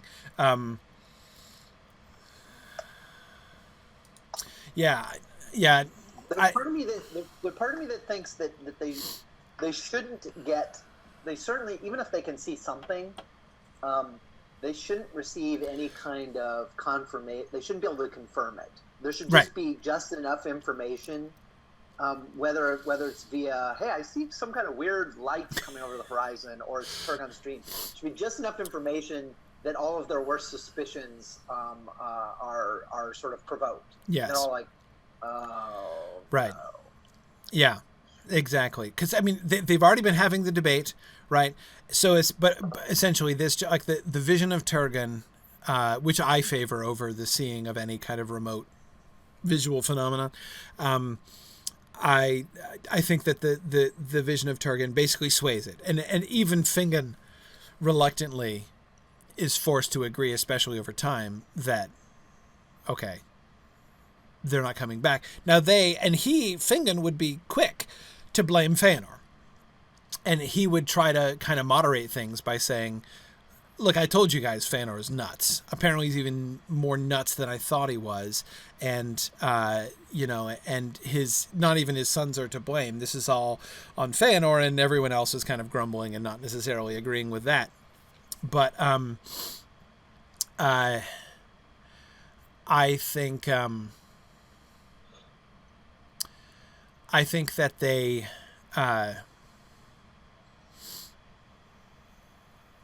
But again, here's my question, though. The crossing of the Helcaraxa is a really big deal. Why do they do it? Why do they go on? Why do they choose to do that? What's their motivation? Pride. Pride? Well, I'm thinking. Okay, so I guess there's two separate questions. The first one is why do they want to go at all? I guess if one nice thing about this moment, sort of going back to the way we originally started, the way we started talking about sort of the wind and why that actually is an important role in Dolphin's character, that it makes it his decision. If they went because the ship showed up and they just got on, that wouldn't be very interesting. So why do they go? And then the second question, I think, is what are the circumstances under which do they go? Do they depart across the Helcaraxa knowing full well that the ships are burned and there's no other way for them to get there? Or do they kind of start to begin to suspect because of their suspicions and Turgon's dream and all that, and they're just like, you know what? I don't think they're coming back. Well, to heck with them. We don't want their ships anyway. We'll find our own way across. And maybe there's some people saying, no, wait, we should wait for the ships. I actually think, like, I'm setting aside, I guess, the question of why do they go, but I think it's more interesting if they depart without certainty that the ships are gone. That they don't just say, well, we have to cross the Helcaraxa. They decide we don't even want to take the ships, even if there were ships. We don't think there are ships. We don't know, but screw it. We don't want the ships anyway. You are right that, as we were talking about with the wind, one really important element here is the fact that this is their independent choice, right? They go to Middle-earth not because they're following Fëanor, but because they choose totally independently of the choice of Fëanor, right? Even choose against the odds, like to undertake, not just like we're going off into exile, we're going off into uncertainty, but we are willing to endure something really horrible and really dangerous for the sake of going over. Like, it is worth crossing the Helcaraxa to us to go over there. So the decision is a really firm decision. You can't just cross the Helcaraxa because you've got nothing else to do, right? Because it seems like the path of least resistance. If there's one thing the Helcaraxa is, it is not the path of least resistance, right? So you can't just be like, well, it seems like the thing to do, let's carry on, right? So again, Dave, I'm agreeing with you in saying this really shines a spotlight on the positive choice. We're going to go, we're owning this decision, right? To go over there. So the question is, why do they go? Like, is it enough to have this decision be a confirmation of the sort of familial loyalty, which is sort of originally what Fingolfin said? I'll follow you. I'll follow you. Yeah. Right. Or do they need something beyond that? Is this sort of where they kind of go beyond the we're falling out of loyalty, and do they have their own independent reasons for doing it? Well, I think they have to. I mean, the thing we haven't talked about, as Tony was just mentioning, they're going to be ticked off, right? I mean, they're going to want... Yeah. So now, in addition to we want to take revenge on Morgoth, and we'd kind of like to set up our own kingdoms in Middle-earth, which we know to be a bigger motivation in the minds of some people, like Finrod and Galadriel especially. We have now the additional, we are mad at Fëanor, and we want to go back. There should be some who say we should go and take vengeance on Fëanor. Who would say that? We need a character to actually utter that. If we're going to go there, who should be the spokesperson for vengeance against Fëanor? I don't know if it's in character for Fingolfin, but there's part of me that's starting. I kind of like the idea of what if we give Fingolfin his Fëanor moment here, where he makes a speech and whips up his followers into crossing the Helcaraxa.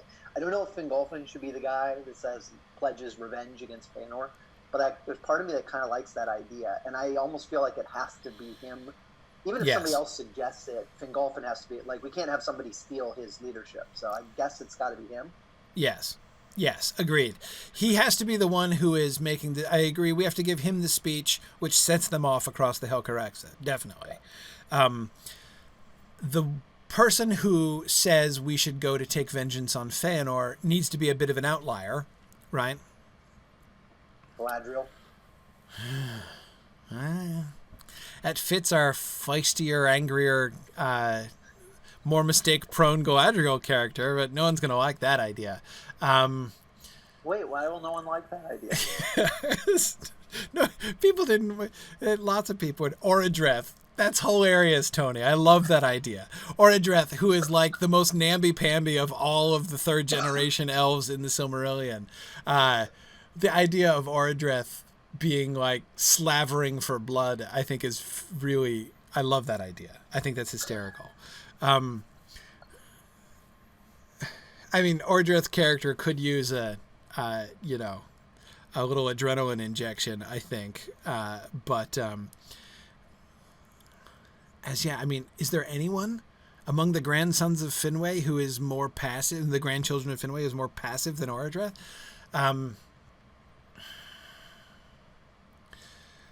Anyway, like, I say this, of course, because Orodreth is famous for two things, right? Sitting by and letting Nargothrond get usurped by the sons of Fëanor first, and then sitting by and letting Turin run the show when Turin shows up.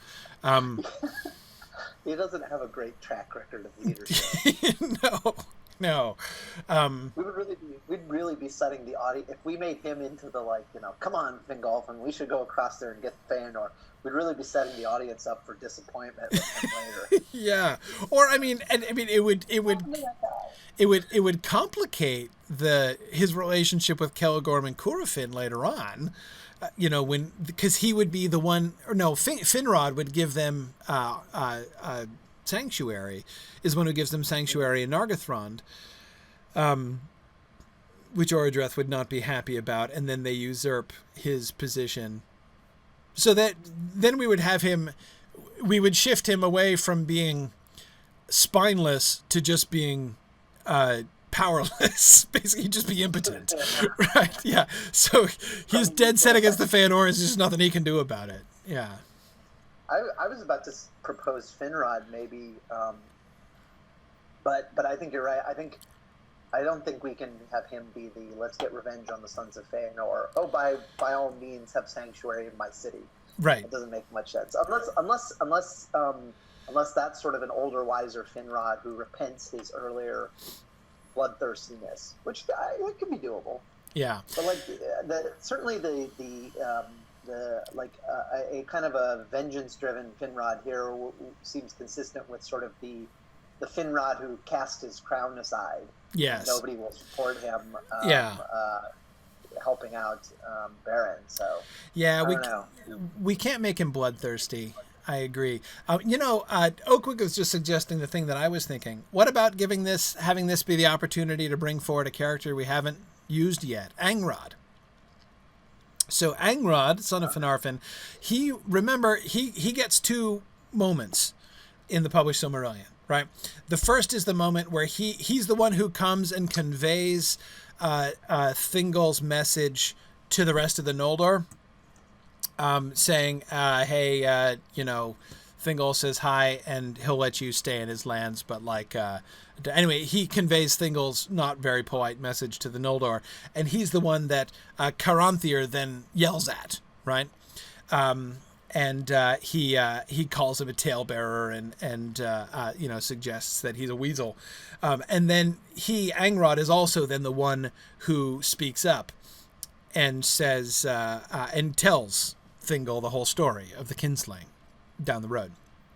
So, we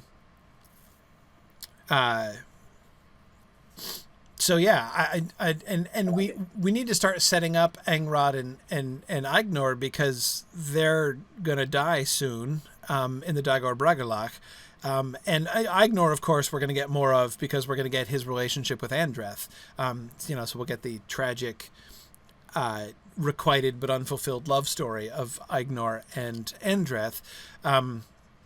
Yes, the interracial love affair that didn't pan out. So he's got a story, but Amrod doesn't have anything else. So yeah, Amrod, that works. Marie, I don't think we need to bring in. I don't think we need to bring in other. I think we've got enough third generation elves. I don't think we want to bring in others. Because let me say it this way: as long as we have characters from the published Silmarillion whom we're not yet using, we should use those, right? In preference to any others. So, okay. So let's make it Amrod. That makes sense. So Amrod is like, we should go and take vengeance on Fëanor. And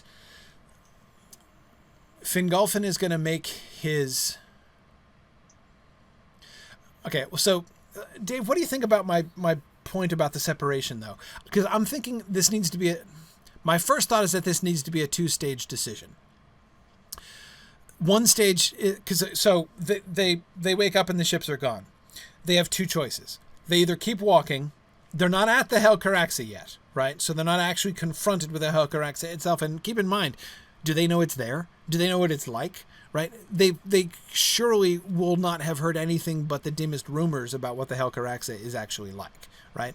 So until they see it, I think that they shouldn't know what it means to continue walking north. So their question is, do we walk north or do we go south? That is, do we return to Valinor? And I think that many of them will feel that they can't return to Valinor, like that ship has sailed, right? They can't, so to speak.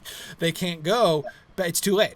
The doom has been passed on them. They're guilty of the kinslaying. Many of them know it, or many of them are guilty of the kinslaying and know it. So they think they can't do that. So they're like, well, their first decision is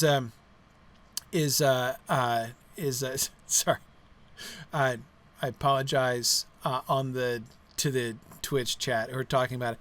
Typo on the slide. My apologies for the spelling of the name of Turgan. Anyway, so they continue marching north, but they don't yet know about the Helcaraxa. So their first decision can be kind of passive, right? They're willing to go on, but they don't yet know what it costs.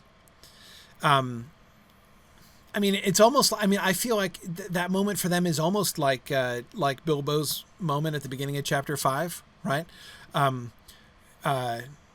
Go back, right? Go sideways? Impossible. Go on? Only thing to do, right? So they're just going to keep walking. What else can they do? Unless they're going to go back to... So the first decision is, do we just turn around right now and go back to Valinor? And they decide no. So the first decision is not to go to Valinor, but to go on instead.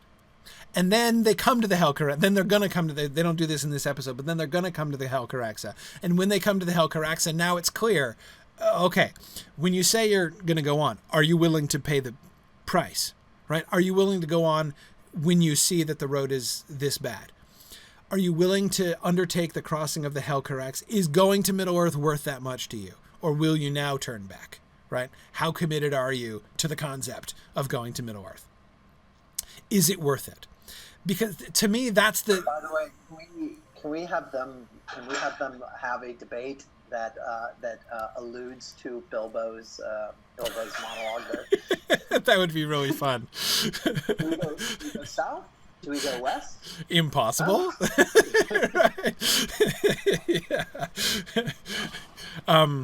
Yeah, that would be fun. So the reason I think that I'm wanting to separate these things into two different decisions is that I want to separate the two choices. First, the choice, do we return to Valinor? That should be the operative question when they wake up and the ships are gone, right? Do we return to Valinor? So they've made the decision, no, we're not going to return to Valinor. We don't think we can return to Valinor. Then the second one is it worth it? Are you willing to pay the cost? Are you willing to go to go to Middle-earth despite the fact that it's many of you are going to die? Is it worth braving the Helcaraxa to go? Are you willing to sacrifice to get to Middle-earth?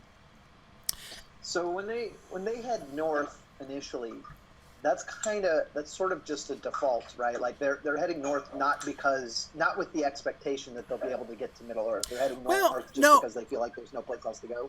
No, I think they know. I think that they've heard stories that there is a land bridge. They know that a land bridge exists.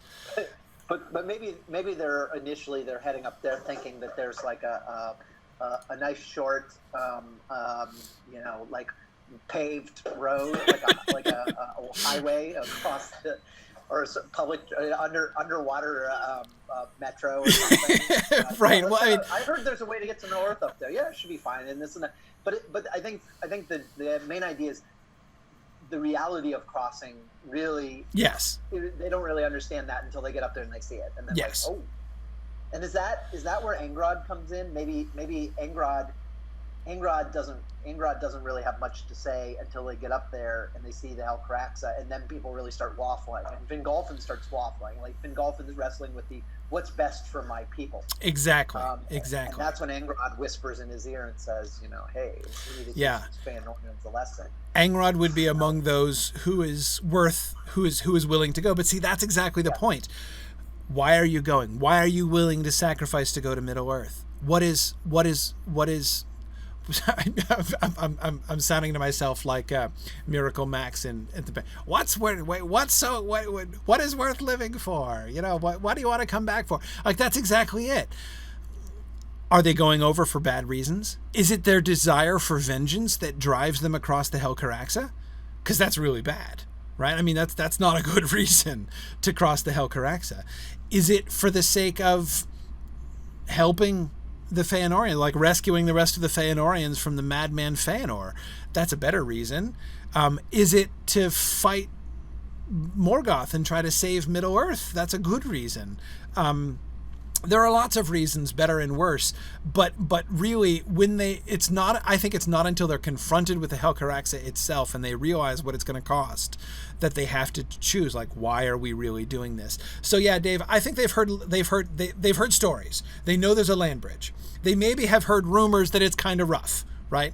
But there's been a 0% Valar mortality rate in crossing it in the past, right? So no elf has tried to do this before.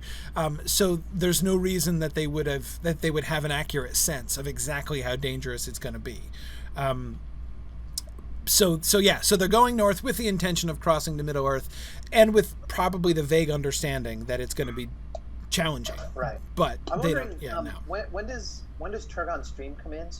So what's sort of the sequence of events here? First, Fëanor departs, and then do they remain waiting there until they get sort of as much confirmation as they'll get of the ships burning, or yes. Does Fëanor depart and then they depart for the north, and then somewhere along the way, Turgon has his dream, and they I'm just wondering, like, is it that they remain waiting until they start to suspect the ship's burned, and that's when they go looking for another way? Or do they head north first, they get up, see the Helcarax, and think, yikes, we can't do that, maybe we should go back and wait for the ships? Then Turgon shows up and says there aren't any ships coming. Yeah. And then that's when they have to decide. Great question. Let me first come back to a small point, that is, Sure. Why I don't want them to see the light of the ships. I know that it says that in the book. I know that it says that in the book that they see the light of the ships burning from afar and know that they were betrayed. Let me explain the reason I don't want to do it that way. This is, to me, another issue of translation to the visual medium. Again, it's one thing to say that. It's another thing to show it. If we show on screen, so picture it now. Picture on screen Fingolfin and the others standing on the shore, looking out to the east across the water, and they're seeing the glow of the burning ships on the horizon, right? Now, It'll look like the ocean is 1 mile wide. Exactly. That's exactly the effect. Now, It'll look ridiculous. we can explain it away. The world is flat, not round, right? So you can see further. They're elves. They can see, Legolas can tell the difference between a sparrow and a finch a league off, right? They can see really far. But we have to explain all that, right? I mean, it's still... That'll be a great scene in the show. Like, oh look, Fëanor's burning our ships on the coast of Middle-earth. Wait, how far? Isn't that like hundreds of miles? Yes, but we have elvish But we have elvish sight and can see that. Yeah, I mean... That's what you want in a dramatic show. Exactly. I mean, it's going to be impossible for our viewers who are seeing it themselves, right?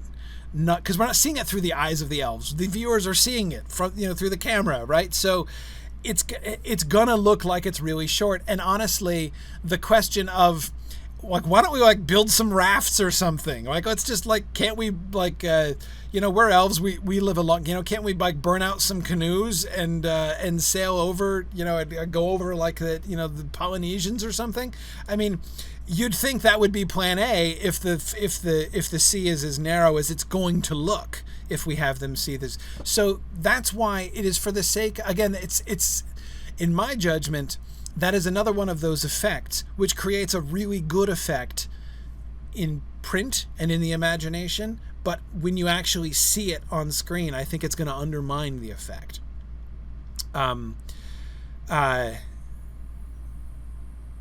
Yeah. I think that so that's why I don't want to do that. And that's why I am very willing to fall back on the second choice, which is a very Tolkienian option as well. Somebody having a dream of an event that's happening elsewhere is a thing that happens all the time. It's just like Frodo's dreams. It's just like Bilbo's dream in the Goblin Cave, right? This is a thing. Having what I call a current events dream is a thing in Tolkien. When a vision comes to you of something that is happening far away, or something that recently happened far away, or whatever. So I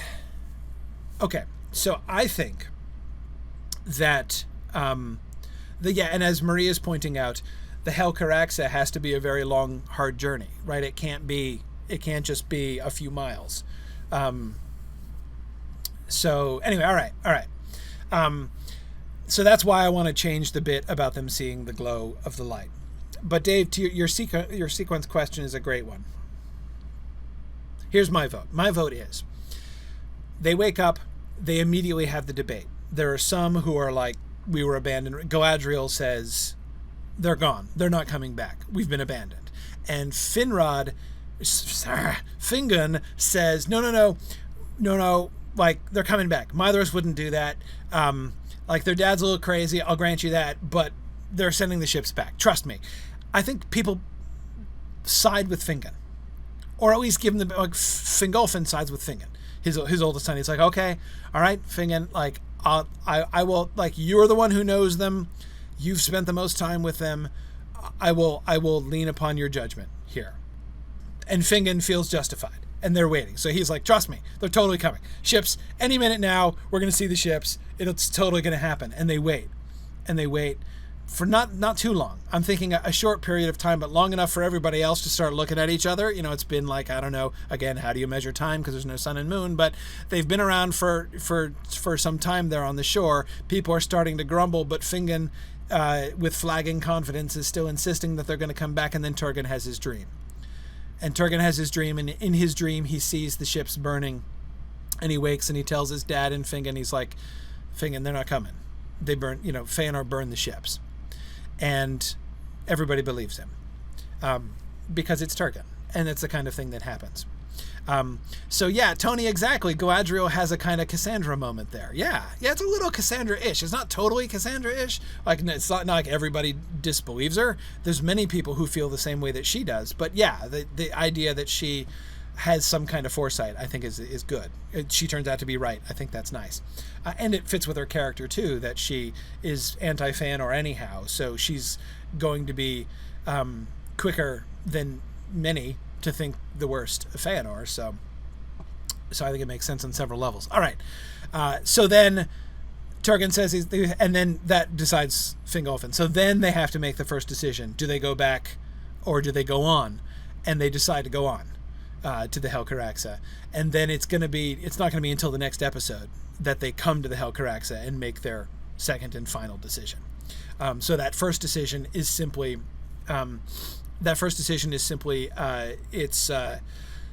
We can't return. We need to keep going, even though Fëanor has left us behind. And we can even have some saying of Fëanor just what Fëanor was saying of Fingolfin: good riddance, right? I'm glad we're out from underneath the leadership of that madman. Okay. All right. Good. Let's keep going. I think I have several more slides, but we're getting to the tail end of the action here. These are the more minor events. So we've got Círdan. So remember, in the previous episode, we had the Philothrim being destroyed by the army, chiefly the army of werewolves. So the Philothrim are on their ships along the coast, but they don't see the fleet of swan ships sailed by the Fëanorians into the Firth of Dringist. You will remember, going back to our map here, that we have here's the Falas down here, right? Here's the where they're fleeing from. So they just fled from here and they've sailed north up the coast with some design on scouting, seeing if there are armies massing up here and stuff, right? Doing some kind of reconnaissance. And we had them taking temporary refuge on this island here at the mouth of the Firth of Dringist. So they're here on this island, but they don't see or like they arrive there presumably after, I guess, Fëanor sails by. But in any case, they don't see Fëanor at sea. But they're here on the shore so that they can see the glow of the ships burning. So we still get that image of the glow of the ships, but they don't know what it means, right? So then they sail over from the island, but by the time they get there, the ships have been burned and the Fëanorians have left. So all they find are the burned out hulks of the there we go. The burned out hulks of the Fëanorian ships. Of the ships. And Marie, as you said, this is when we get first and foremost the lament of Círdan over the destruction of the ships of the Teleri. He will recognize Círdan, the shipwright, better than anybody else, right? Will recognize these are the most beautiful ships that will ever be constructed in the history of Middle Earth, right? In the history of Arda. And they will mourn for them, and they clearly must assume that it's like orcs who destroyed them, right? Clearly this is work of the enemy. I think somebody, oops, we have no other named characters with Círdan, do we? But anyway, somebody asks Círdan, who would have done such a thing, right? Somebody has to say that. Somebody has to say, like, you know, but who would have done such a horrible thing? And Círdan would say, you know, I don't know, you know, but it must be the enemy. Ooh, yeah, Tony, you're right. We do have somebody. Galdor, the elf from the Havens who comes to the Council of Elrond. Right, you're right. Yeah. We have another another named elf from the Havens who has to survive, of course, in order to make it to the Council of Elrond. Curry, we should always remember the scenes in Rivendell. There's lots of named elves wandering around Yes. that don't have much to do. Yes, it's true. We have to come up with Aristor at some point, right? He's the elf of Elrond's house who speaks up at the council. So we've got to introduce him at some point, sooner or later. Doesn't have to be sooner. But anyway, okay, yeah, Galdor. Okay, so he's talking to Galdor, and Galdor says, "Who would do such a thing?" And Círdan can say, "I don't know anyone who would do such a thing, you know, but it must be the orcs." And then yes, we have to have Gothmog. He sees the fires from a distance. You know, maybe one of the Balrogs comes in and is like, "My lord," you know, and then he sees the fire, and then Gothmog and Morgoth have a conversation where they say, "Oh, that's so terrible. What beautiful ships. Who would do such a thing?" Yeah, exactly. Gothmog would be very sensitive to this point. Actually, maybe their conversation is, "Wait, who did? That's our job." That's right. Hey, who's work? Wait, who else would do such a thing? Who else would do such? Círdan's asking who would do such a horrible thing, and Morgoth asking who else would do such a horrible thing. Yeah, that's great. So Gothmog, remember, Gothmog has been positioned in the north because in order to wait for the Noldor to come, right? In case the Noldor come. So he's been waiting for something like this, not burning of the ships, but he's been waiting for their arrival.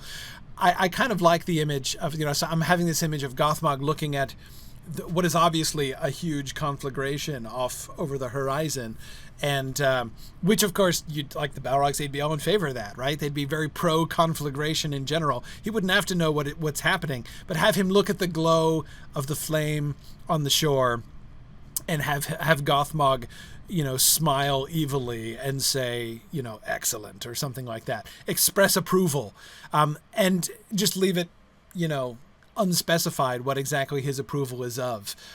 You know, of course, he's showing approval of the fact that his enemies have arrived and he's now got somebody to pound on, which he's been looking forward. You know, the waiting is over and the action begins, which he's in favor of. But at the same time, we, the viewers, would be able to see kind of the resonance between Fëanor's attitude and you know, the attitude of Morgoth and Gothmog.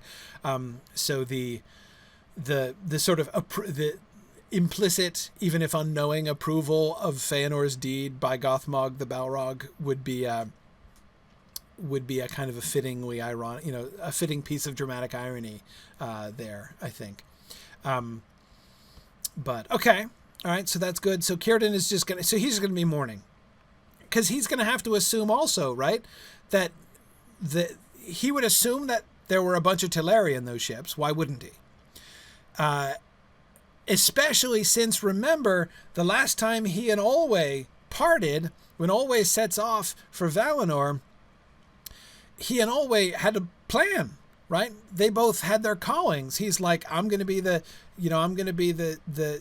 East guy, and you're going to be the West guy, right? And we're going to establish the link between Valinor and Middle-earth. That's our calling. That's our job.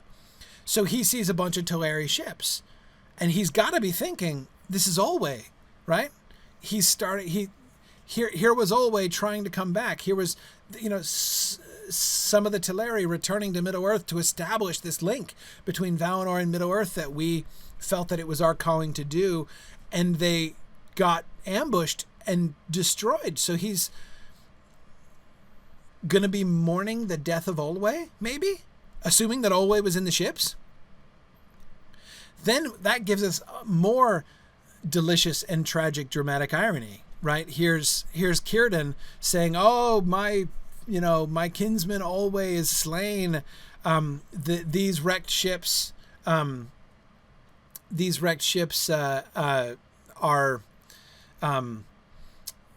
the evidence that my kinsman has been killed," which of course they are, but like not the way that he thinks, right? So he assumes, so he would be looking for bodies, wouldn't he? But not finding any. And probably drawing some kind of hideous conclusion from that there are no bodies, because obviously there would be bodies, right? If this was an ambush and the ships are destroyed, because obviously Círdan would be completely unable to conceive of what actually happened, right? Yeah, I know, Maria, I'm kind of resisting the temptation to have them find Amrod's body, right? And like wonder why was there only one elf who was killed, or one elf whose body was left. Amrod, who is a burned elf. Maybe they do. Maybe they find Amrod's body.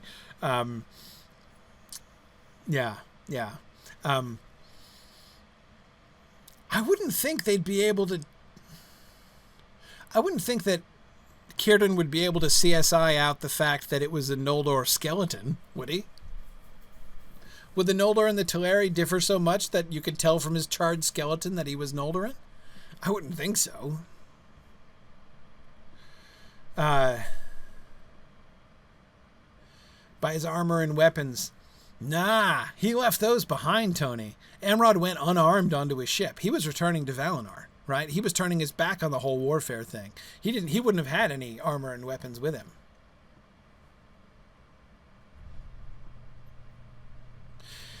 Yeah, but also I think that Brianna's right. There's no way that Amros or even Maglor and Maedhros would have left without the would have left the body. I mean, after they heard the screams, they wouldn't just walk off and leave the corpse there. So yeah, no, they would have what? Buried him or something? Did we decide that? Do they bury folks? Yeah, they do. They'd raise a mound. Yeah, they'd raise a mound.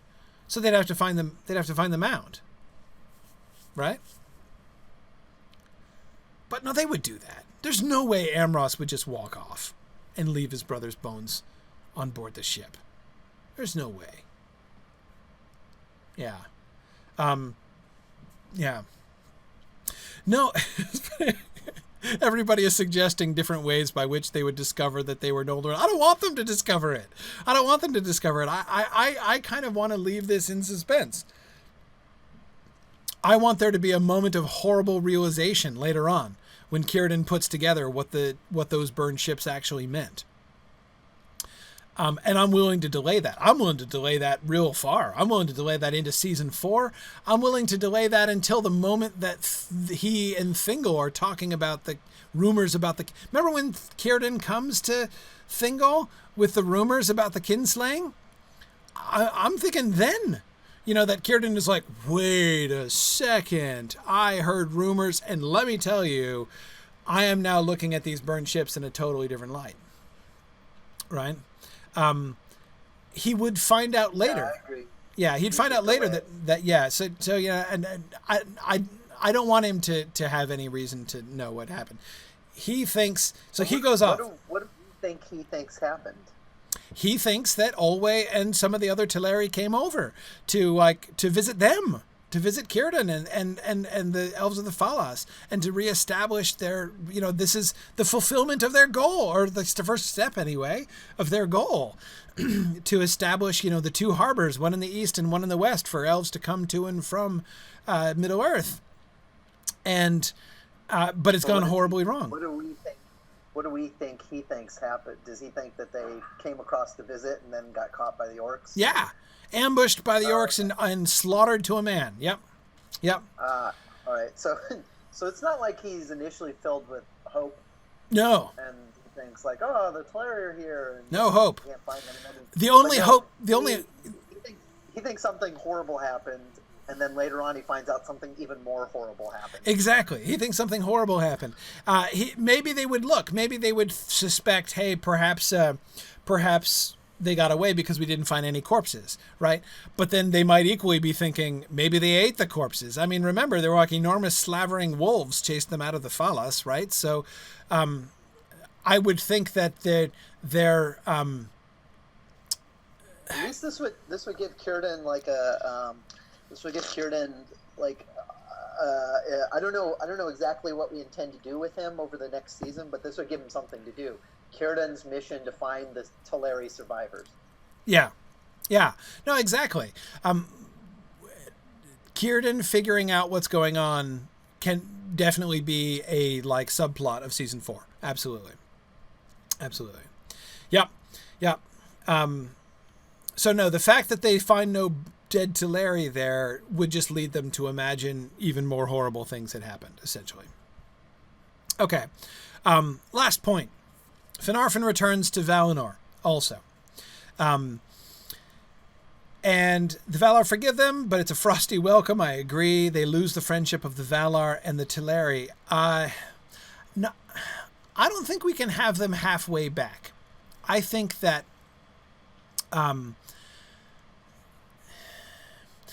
the Valar are either going to forgive them or not let them back. I don't think that the Valar are going to be like, well, we'll let you come back, but we're still just going to hold a grudge forever. I don't think that's going to happen.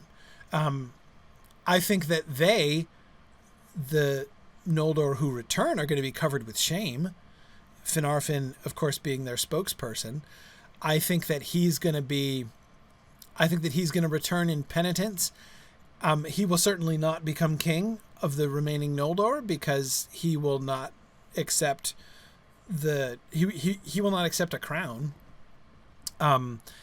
He is he would have a humble speech about how he is not going to sit in his father's seat as king of the Noldor.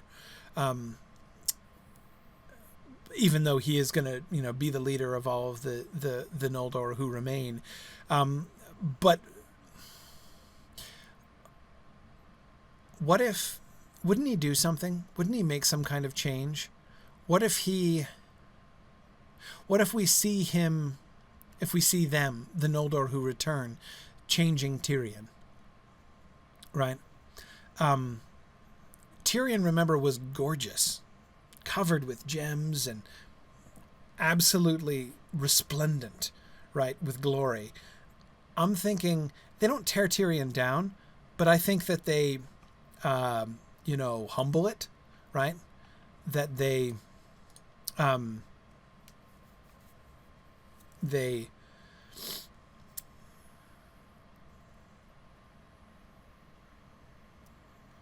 yeah. Oh, and I agree, Marie. Some of the Valar aren't going to be a unified front. Some of the Valar can be more grudging than others. Aule is going to be the most grudging. He's going to be the most injured, and therefore the slowest to forgive of all of the Valar. I do think that their relationship has changed. I don't think that they are the favorite of Aule anymore. I would like to see them doing something symbolic to Tyrion, to sort of show, because Tyrion is going to, the visual appearance of Tyrion would be like representative of the pride of the Noldor, and I would want Fëanor to make an active step to humble that. Right? He's going to forswear he's going to forswear arms. This will be important later, right? Because we're going to have the we're going to have the War of Wrath, but not for some time. He would forswear arms, I think, arms and armor, and they would. Yeah, exactly, Tony. I'm thinking of that too, tearing down all the jewels and offering them as some kind of weregild to the Teleri. I would think we would have to show that. I would think that we would have to show Fëanor. Remember, Fëanor's wife is there, right? Fëanor's father-in-law was killed. So we have to show Fëanor returning to Alqualondë. And yeah, are you proposing that the Valar do something to Tyrion, or no, the Noldor themselves? Okay, yeah, I like that idea. Act of repentance. Like the idea. I don't know. I'm curious to know what you think of this. Kind of like the idea that I think that I'm sort of inclined along the lines of the Valar forgive them, because it just seems like what they would do. Yeah, but I kind of like the idea of the Valar sort of saying, of the Valar proposing to Fëanor or convincing him to take to assume leadership, to take the to become the leader. Yeah. But then kind of laying it on him to make things right. Yes. Basically telling him, you need to be king now, but just so you know that we're not giving you an honor. This is a really crappy job, actually. Right. This is like by becoming king, being king is part of your penance. Yes. You now are responsible for I like that. Your people or restitution. Yeah. I like that. Yeah. Fëanor comes in and he's all like, I'm not worthy. I shall not sit on the throne of my father. And I have lost any right I ever could possibly have had to lead my people. And Manwë says, no, you will. That is part of your penance, that you must. I like that. I like that a lot. And we've got to show him returning to Alqualondë, right? Here, now or later, we've got to show him returning to Alqualondë.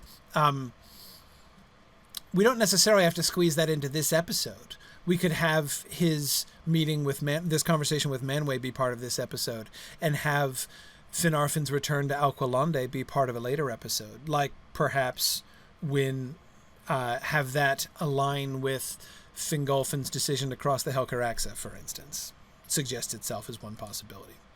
But I do think we need to bring Fëanor back to Alqualondë. We need to close that loop. The kinslaying has to be. It's not going to be totally solved, right? It's not going to. That loop doesn't get closed until after the War of Wrath. But we need to do something there, I think. Okay, good. All right. Well, I'm running out of time rapidly now. Whoops, that was a little too rapid. Hang on a second. Let me do that again. Okay, so I had one more slide, which was questions for next time. All right, here we go. So first off, we're still off our schedule a little bit. Next week, I'm going to be in Texas for TechSmoot, which is going to be awesome. So we won't have a session next week. So our next session will be on January 19th. So 2 weeks from so it will be 2 weeks from today. Today is off the schedule. Next time is off the schedule. So the plan is to return to the schedule after that. So we're going to have our next session on January the 19th. The following session will be the next week on January the 26th. And then we'll be back to the original posted schedule on GoToWebinar. So next session, Friday, January 19th, session after that, January 26th, 1 week later. So my questions for next time. Next time we get into battles. Question number 1, how does the battle go in the north? How are the Balrogs involved? So that is the central event of the battle in the north is the Noldor plowing through, the Noldor mowing down the orcs like grass, right? So how are we going to manage that? Are we going to have Balrogs killed? We are now finally to the point where we have to make a decision on a point which is not a no-brainer. How destructible are we going to make Balrogs? So how are the Balrogs going to be involved in the battle? Are they not going to be involved in the battle or whatever? How do we want to have Balrogs killed in the battle? Is that a thing we want to do, or do we want to have there only be a small number of Balrogs and have them almost never killed? That's a decision we need to make next time. Second question, how does the battle go in the south, and how are the Ents involved? So we have the chief element of the battle in the south. So the battle in the south is going to be the orcs coming down on the eastern side, going into Osiriand and fighting the green elves. And the chief feature of the battle in the south is going to be the slaughter of the green elves. So we're going to have the battle in the north going very, very well, and the orcs being no match for the Noldor, and we're going to have the battle in the south going very, very badly, and having the green elves be no match for the orcs. But just like we have the question of, if the battle's going to go really badly in the north, what are the Balrogs going to be doing? Do we show them losing or not? How do we handle that? In the south, we have the Ents, right, who have been traveling with the green elves and who are friends with the green elves. Treebeard is going to be at that battle. What do the Ents do? Do they, if the green elves are all being slaughtered, how is it that Treebeard and the rest of the Ents allow the green elves to be slaughtered? We have to figure that out. So that's the second question. Third, we're going to get to the crossing of the Helcaraxa. So now we need to continue to refine. We've talked about it some today. That second decision, confronted with the actual Helcaraxa and with the knowledge of what it's going to take and the level of sacrifice that's going to be required for them to cross the Helcaraxa, what are their reasons? So here we're going to need Amrod, but we're going to need others, right? What are the different voices that we're going to get? What are the ultimate reasons that Fingolfin uses? When Fingolfin makes his speech, as I agree with Dave he needs to do, when Fingolfin makes his speech, we're crossing the Helcaraxa, folks, come with me. What is going to be his explicit rationale? All right? So those are the questions for next time. Any final thoughts, Dave? Nope. But I'm very, very excited to do the crossing. Yeah. That's also, I'm pretty excited about I really, really enjoy exploring all these Philothrum storylines in Middle Earth that don't get a lot of screen time, as it were, in the published Silmarillion. So absolutely, yeah, I'm excited. And I'm very sad I won't be in Texmoot. Yes, yeah, Texmoot is going to be awesome. But the likelihood of me being at Mythmoot 5 is steadily climbing. So excellent. That's a good thing. Very good. That'll be wonderful. Yes. Yeah, it's going to be great. So and I agree with you. Again, to me this is the most fun. It's what I keep telling people about the Amazon series. To people who say, like, why is Amazon doing it? There's no point. Peter Jackson just did it and it was fine. The whole point is that it's a completely different kind of storytelling. It's not just that you don't have to compress the events, it's that you don't have to compress the characters, right? I mean, you think of the decision that Jackson had to make to replace Glorfindel with Arwen. A lot of people don't like that. I think it's a very sensible choice because Glorfindel will do nothing for the whole rest of the story, right? So why introduce such a minor character when he's only going to have one scene eventually, right? I mean, he's only going to have the one moment. Why not use that as an opportunity to introduce a character who's going to matter? So, I mean, I get that's the kind of decision you have to make when you're compressing the story in that way. But the beauty of being able to do the longer action, sequential, episodic, epic storytelling is that you don't have to do that. In fact, if anything, we can go the other way. So you think of the decisions we've been making about, how do we that list of characters, that list of the grandchildren of Finwë, right? Which confuses so many people. I mean, I've talked to so many people for whom the stumbling block of reading the Silmarillion is just keeping all the names straight, right? Because in the published Silmarillion, by and large, with only a few exceptions, that list you just kind of have to memorize it. I mean, even Fingon doesn't do that much. He gets his one moment, right? Well, 2 moments if you count his death, right?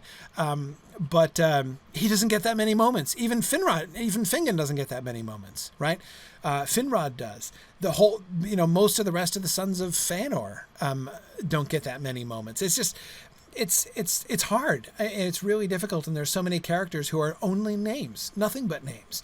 And in telling stories like this, we get the opportunity, even if only in small ways, like making Amrod the spokesperson for the We Need to Take Vengeance on Fëanor faction.